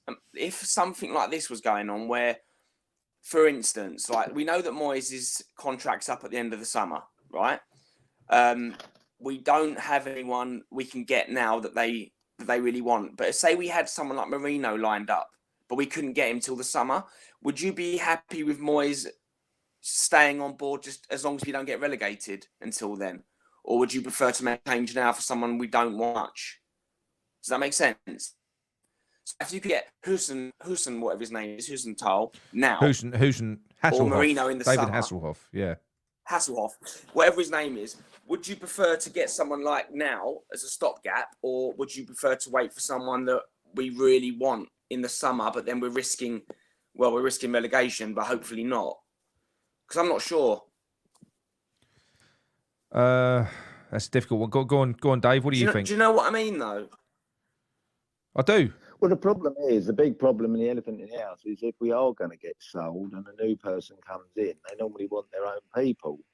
So exactly, are they saying to them, it's like, say you could get Pochettino and he'd want a 5-year contract, but the new people come in and said, well, he's not our guy. Dave, did you hear tonight? Because Dave, Poch was on the punditry tonight, and apparently they're saying that because obviously Pochettino revealed the other day he's going to be looking at going back into management after the World Cup, and tonight was his last bit of punditry. Apparently he's got to go and bit of business to sort out. Well, the thing about cross your fingers. Cross your fingers. He that'd be amazing. Maintained the house in London. His wife has stayed in London. I know. Even when he was manager of PSG, his wife stayed in London. And his comments were he wanted to come back to the Premier League and he wouldn't mind taking on a project, but he loves London. Yeah, which we are. And the thing is, I mean, the one, because I've learned a lot about managers. I must admit, I always did, but for the last few years, I haven't watched a lot of worldwide football. So I knew nothing about that Bruno Amorim, right? I knew nothing about him. This is a mute point now because the geezer's gone and signed a new fucking contract, which has broke my heart. But this geezer came through, right? He's a young manager. I think he's about 37, 38, something like that. But Sullivan wouldn't sign him. No. But what that guy did, if you look at what he's done, it's just unbelievable. So I think he was at Braga. He was a youth team manager. Oh, yeah. They've promoted him. He's done amazing things there. He went out and he beat the big three in a stupid amount of games. So Sporting Lisbon, sorry enough, they paid his release clause, which was a lot for Portuguese football. They brought him in, and what he did was immediately when he came in, he didn't go into the transfer market. He delved into their youth academy. He pulled in fucking players left, right, and centre. He created superstars almost overnight from their youth academy. That's what he did. That is a talent, and when you see players like Ashby going, because this is another thing now. We've also had news that's terrible. Ashby's going there. People are criticising the kid. They're going, oh, fucking greedy kids. All about money. This, that, I'll tell you what. I guarantee you, it ain't about money. This is a boy. For me, my son plays football. Ashby is not very well liked there, though. He's not very well liked, mate. But this is a common thing now. We've had Sonny Perkins go as well. Anyone that's got something about him, they seem to be moving on. They seem to be moving on. I think that's the most important thing about what Noble comes in January. Yeah. When Noble comes in, if I was Krasinski, I'd say to him, how much does the academy cost us to run each year? What are we getting from it? Yeah. Because Brentford don't have any youth teams. Are we going to have a situation? Are we? Sorry. Do you know what, guys? We might end up with a situation where we're going to have Warburton or Noble as a caretaker till the end of the season if this carries on like this. They just might not want to bring someone in now. I personally, the way I feel at the moment, looking at it from the outside in, obviously we don't know. We're not privy to what's going on. We don't know what the actual issues are at West Ham. Looking at it from the outside in, You've only got to listen to David Moyes and the way that he talks about the likes of Ben Rama in post-match press conferences. He's got his favourites. I can only imagine there's a bit of a click going on. I think there's some bad feeling in that changing room. There's probably a bit of a cloud over many of the players there, which is why David Moyes keeps on picking the same fucking players all the time, because it's players that he trusts, people in his circle. I think that we would 100%, with the talent that we've got, regardless who we get in, I think we would get an immediate bounce after Moyes goes. I think we would. That probably wouldn't be sustained, because then that's down to the talent of the manager, depending on who we get in. But I do think that just relieving West Ham of Moyes at the moment, which seems crazy when you consider what he's done. I just think he's looking at it, like I say, we can only do that. We can only look from the outside in at the way that things appear to be. I think we would get an immediate bounce. I think we'd literally we've got talent there, haven't we, Dave? But the problem is, I've heard this argument, and Nigel, who comes on. Yeah. I love Nigel. His history of that, and he is so old West Ham. It's unbelievable. But he talks about John Lyall getting relegated twice. Yeah. The big difference was when I supported West Ham in them days. When West Ham got relegated, they didn't sell their team. Trevor Brookings, Billy Bonds, etc.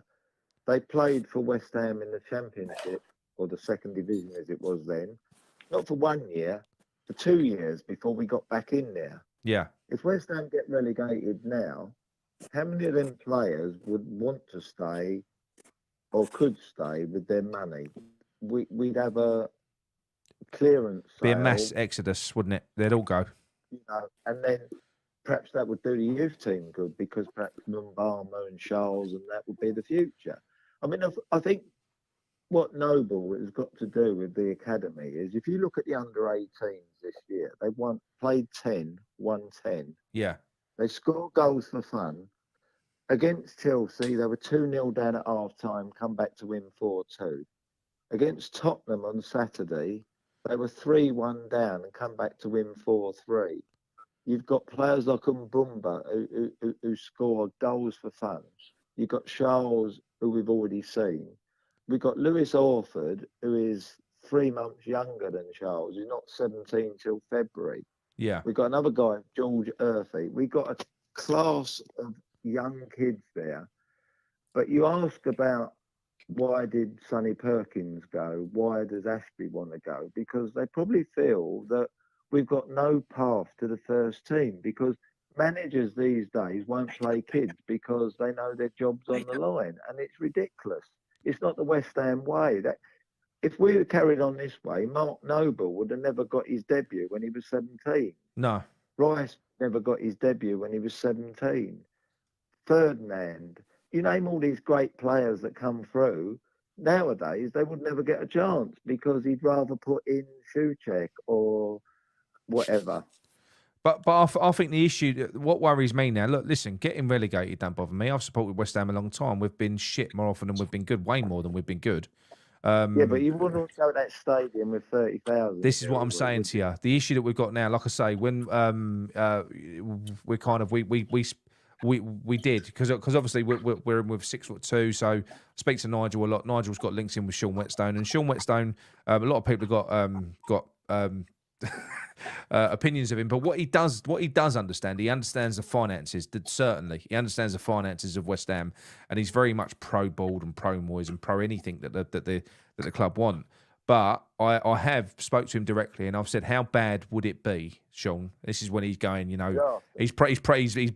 doing, believing the Moyes eye, this, that, the other. And I've said to him, come on, Sean. I said, tell me, how bad would it be if West Ham got relegated? And he basically just come back and he said it would be catastrophic for us. He said it would be. He said, we've got no... He said, it ain't like when we was at Upton Park. He said, because we've got no match day revenue either, because all the fucking... We don't make anything from food and beverage. We make nothing. All you make money from is the tickets now, which are probably cheaper now than what they were, not for some games, but at Upton Park. And like you've just said, how many would we get?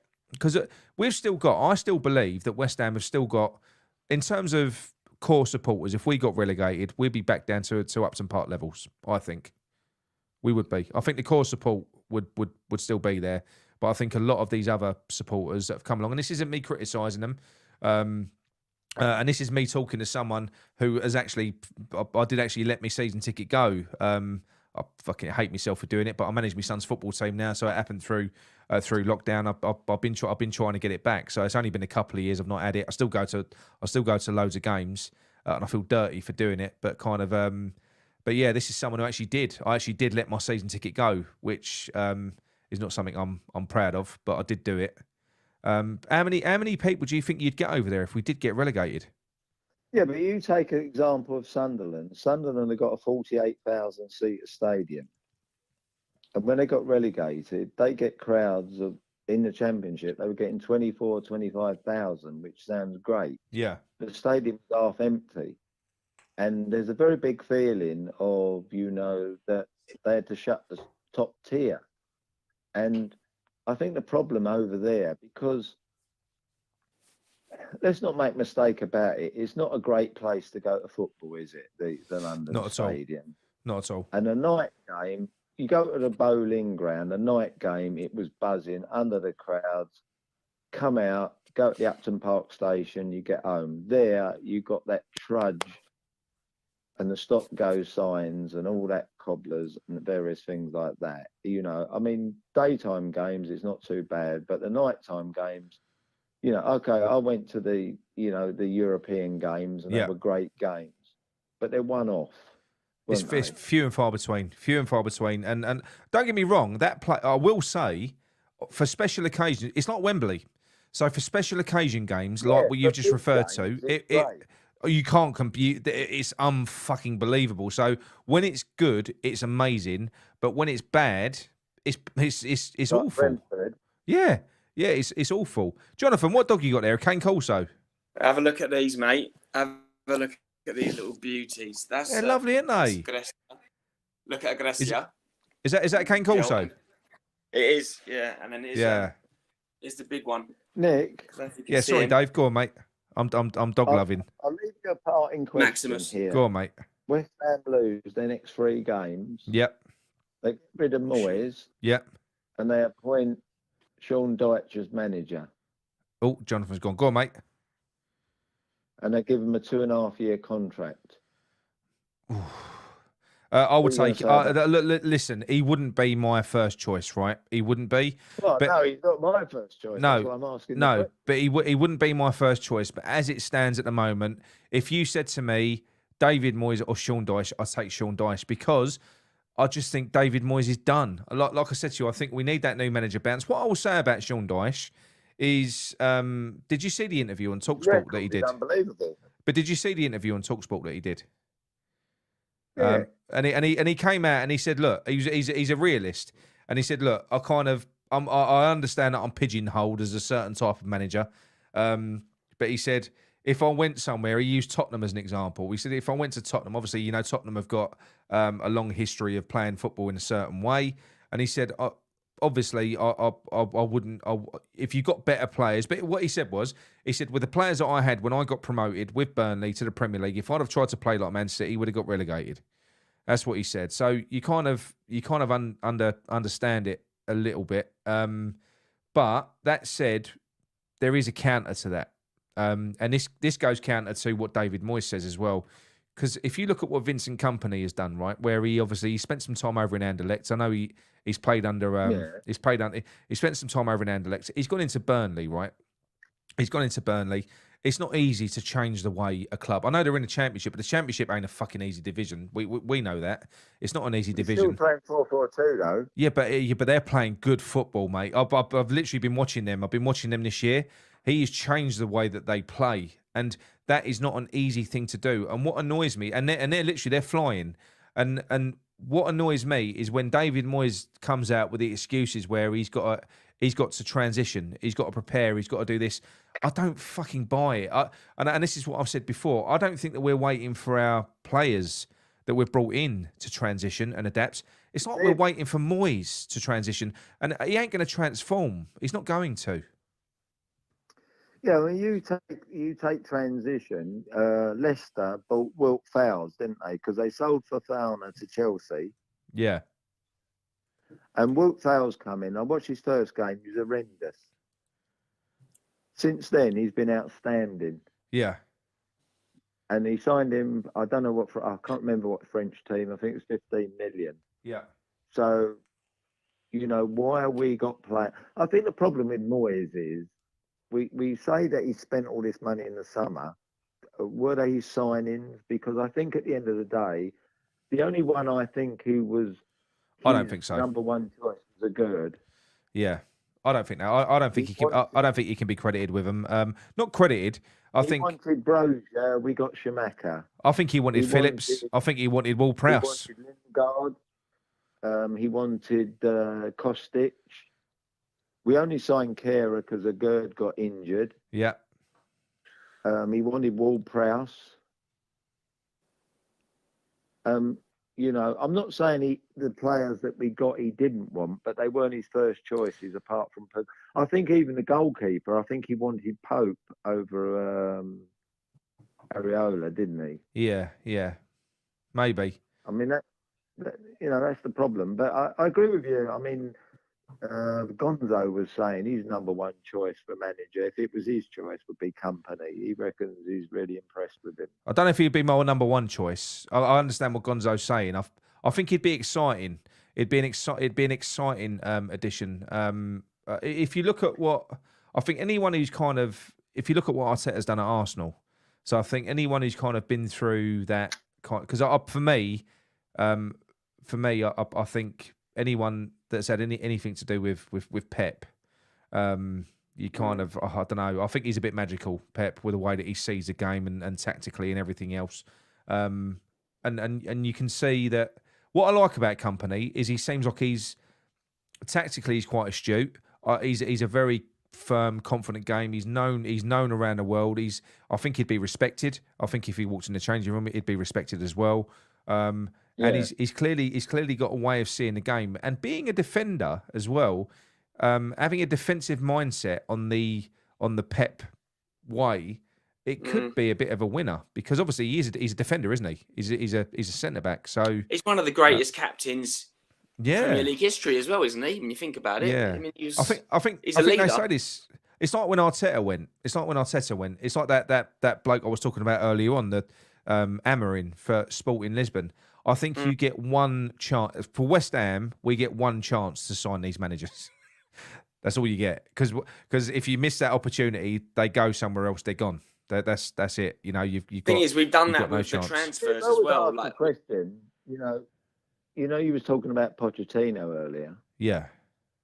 All right, he might, West Ham, but what opportunities has he got? Because he won't manage Barcelona because he was manager in of the other club in Barcelona.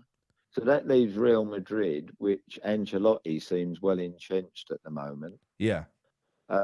He's already managed PSG, so that rules France out of it. So what clubs are there in Germany or Italy that he'd fancy? And Juventus then he said he wants the Premier League. Yeah, I don't know. Liverpool are well entrenched. Man City are well entrenched. Perhaps Chelsea might ditch Potter. Conte, see that for me. Going back to because I was gutted when Potter went to Chelsea. I don't think he's a good fit for Chelsea. I think he's proving that now. I think he would have been for us. He would have been a good fit for us. I'll go back to that game because like what you said about when we go up against Brentford, Dave. Thomas Frank's going to take boys apart. He will. Anyone that is tactically astute. Do you remember in that game with against Brighton where you had Ben Rama out on the left? And it looked from the outside in like he weren't doing much. But what Brentford were doing, they saw Ben Rama as our sole threat. So they had two players on him. They had two players on him at all times. Literally what happened was, so he's occupying two players. Literally what happened was they took Ben Rama. He took Ben Rama off. The minute he did that, because he took Ben Rama off, shifted Antonio out to the left, right? The minute he did that, Potter smiled, made immediate changes. And then you had Trossard, who was on that side, all of a sudden, because Trossard was being held up defending against Benrahma, Trossard's fucking bombing down the wing all of a sudden. It's like he just played. It's like he just played into Potter's hands, and that for me, that is just not acceptable for a Premier League manager, really. I think if Frank comes in, the most person who'd be jumping for joy would be Benrahma, wouldn't he? Yeah, that was appalling. Because Frank would get the best out of Benrahma, wouldn't he? I think he would do. I just think. I mean, the only concern that I've got with Thomas Frank, with anyone that comes from a well-run club, probably the same with Potter. The same with Potter. So Brighton are a well-run club. Brentford are a well-run club. They've got all that infrastructure behind them. Everything's there. I think when you come into West Ham, you've got to almost be the type of manager that can just deal with not polishing a turd. I said that the other day, but dealing with a load of fucking chaos. So you've got to be the type of bloke that can just come into a situation, just be dropped in, have a load of mayhem going on, and just being able to make the best out of it. It's all right being part of a well-oiled machine, which is what Brentford and Brighton are. But I don't think we're a well-oiled machine. I think we're powerful. I think West Ham are a powerful club. I think we've got money to spend, but I think we're nuts. I think West Ham are mental, and I think you almost need a manager with a degree of. I think you need a manager in that way as well. I think, Nick, what the problem is, then you've got to appoint, you be aggressive and appoint a top name.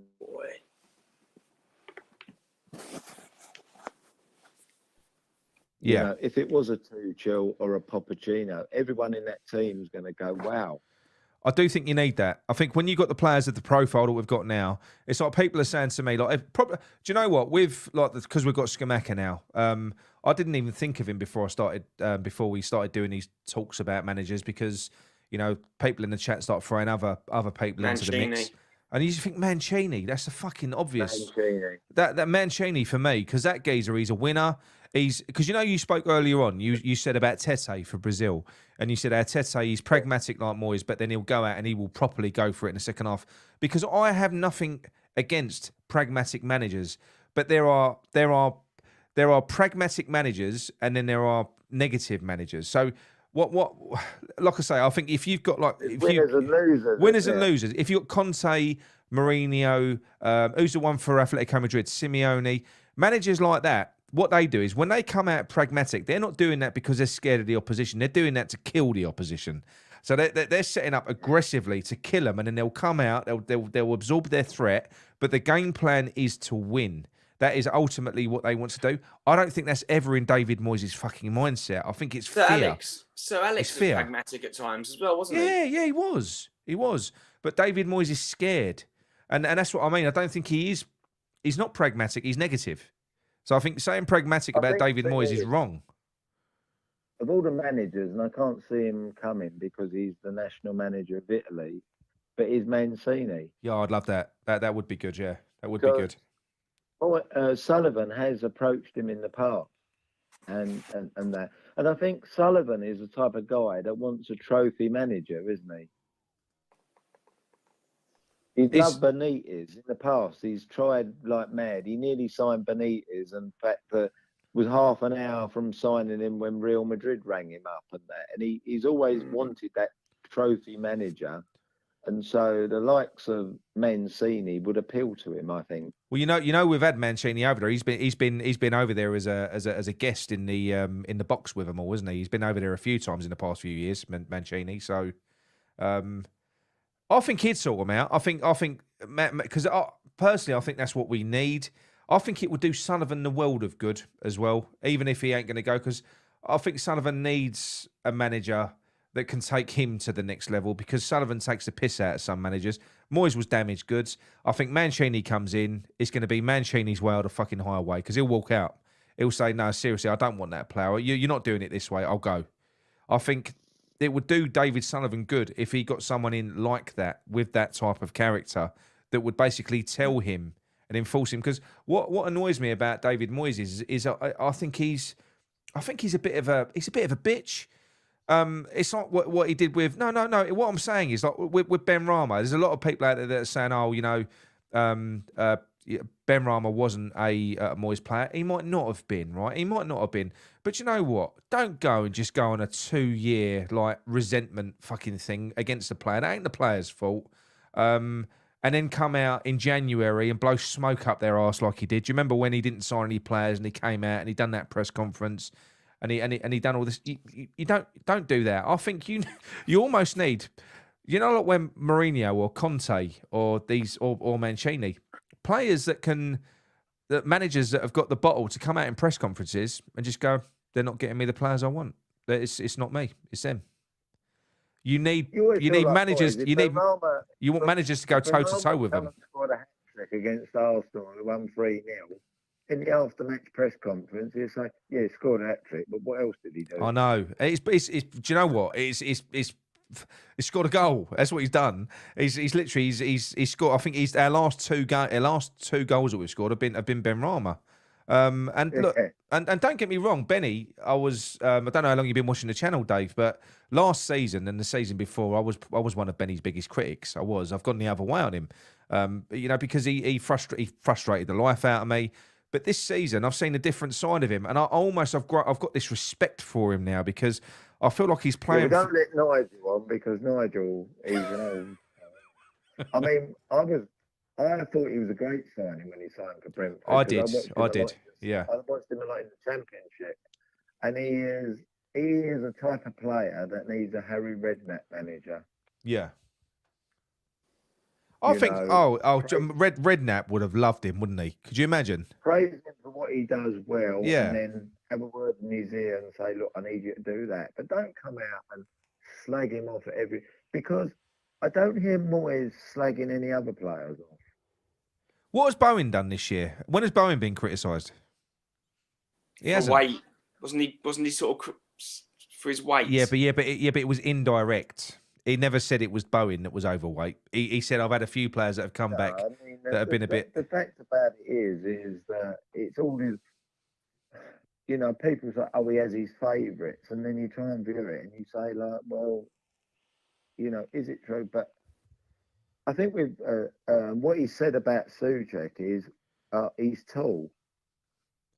Meaning that was after the Arsenal game. I remember that. The thing is, guys, I don't think the ruin of Souček has been Rice because Rice should have been playing in front of the back four like he was when Souček had his great season, like Rice is doing for England now.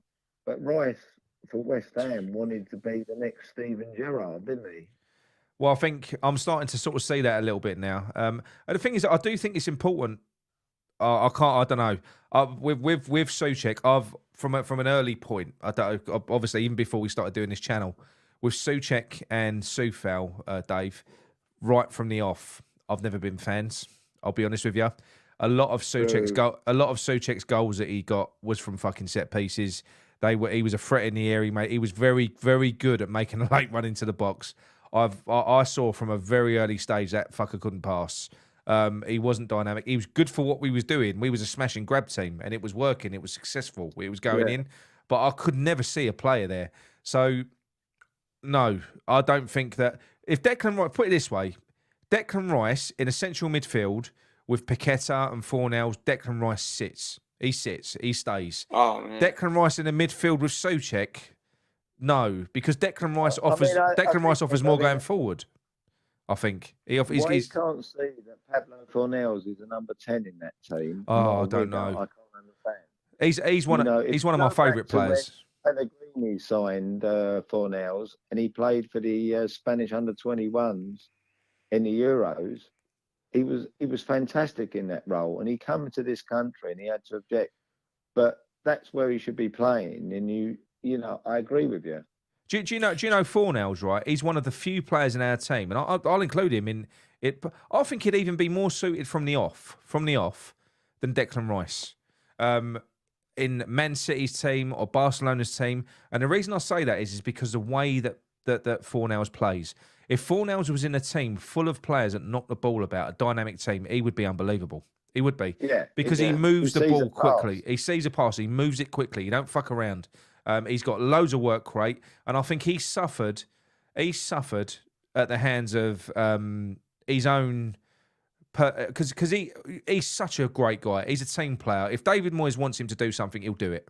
If it's for the good of the team, he won't argue, and he'll just do it. And I think his game has almost suffered of that. And I was so happy. You remember at the end of the Man United game that we lost, he got thrown on with 15 minutes to go, and I actually saw glimpses of the old Fornells. I did, because he was thrown on there, and obviously Could Moyes you is. imagine him playing in Man City instead of Bernardo? Fucking hell.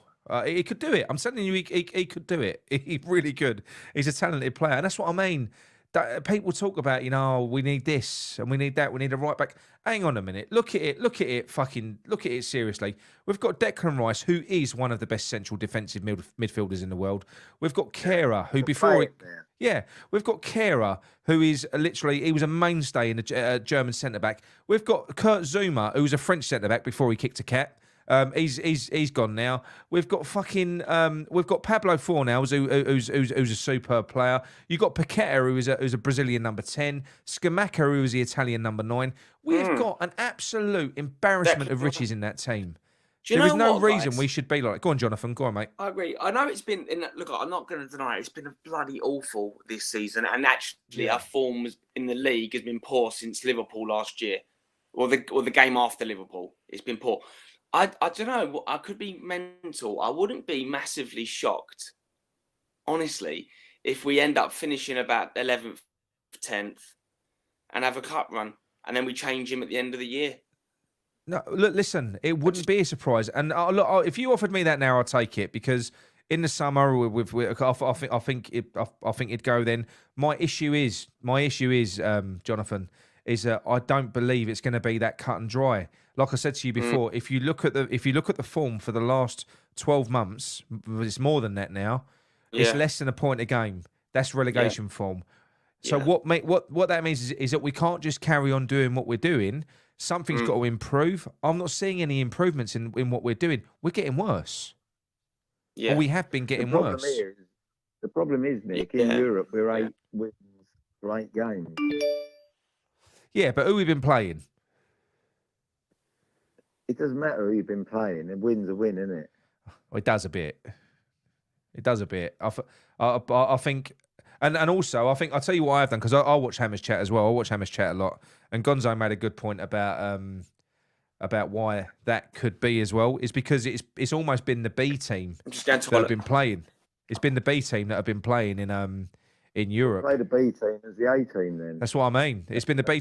I think that, and I don't think he feels the same pressure when he's in Europe. David Moyes against a team that he thinks he can take apart, he'll go for it. But on that Conference League, if you look at the last teams that are in there, apart from Real, we should win that, shouldn't we?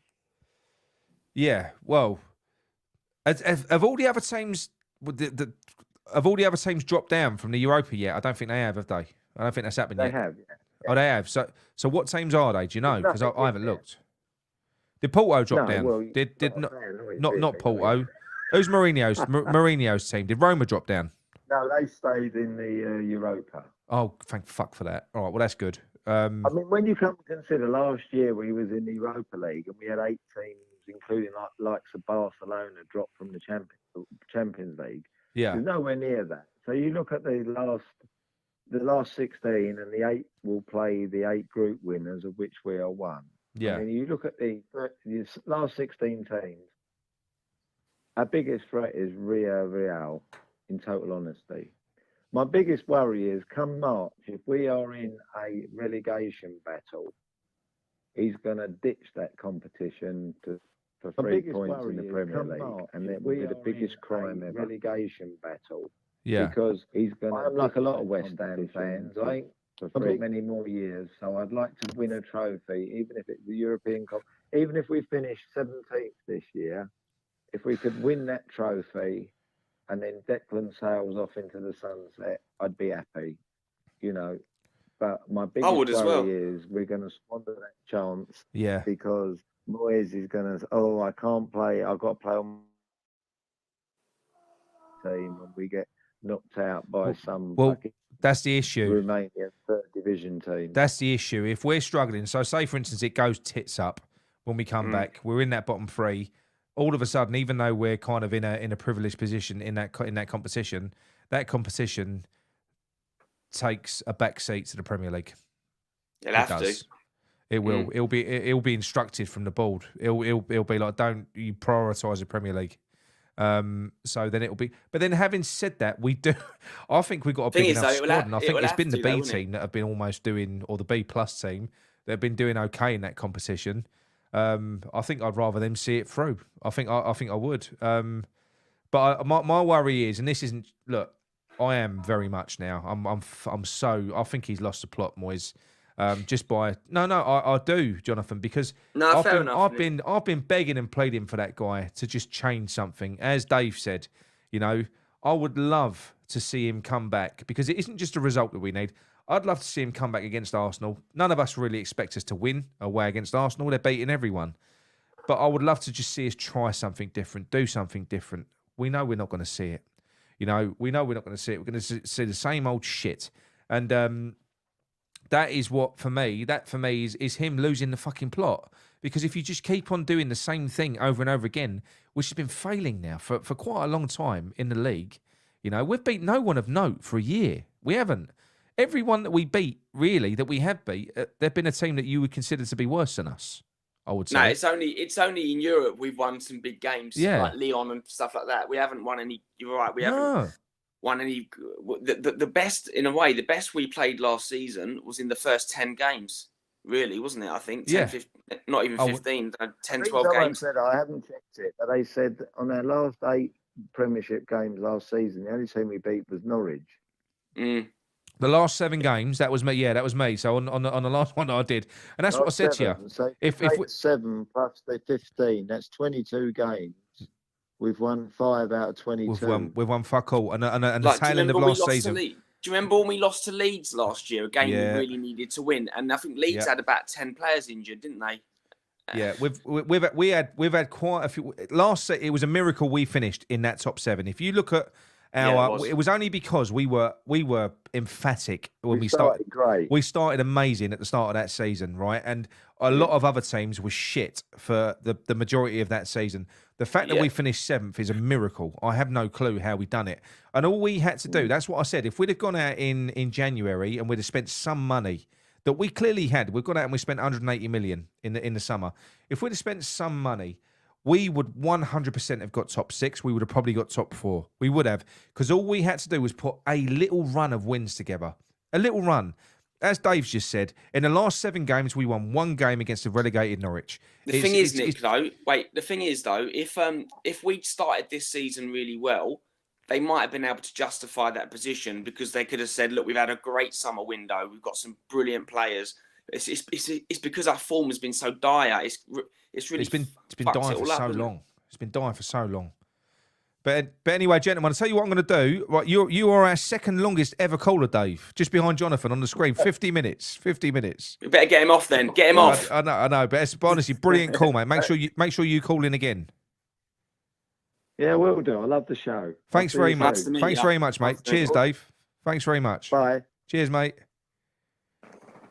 That was a good call. Right, no more calls now, people, because it's getting late and I've got to get up in the morning to go to work. So have I. So, Jonathan, thank you very much for coming on the show, mate. And listen, people, I know it started off a little bit wobbly with the network connections, but you know what, Jonathan, we stuck with it, didn't we? We carried on, we cracked on, and we did. I think we're done all right. So, yes, everyone, if you've enjoyed the show, please drop a like on it, because it does help us.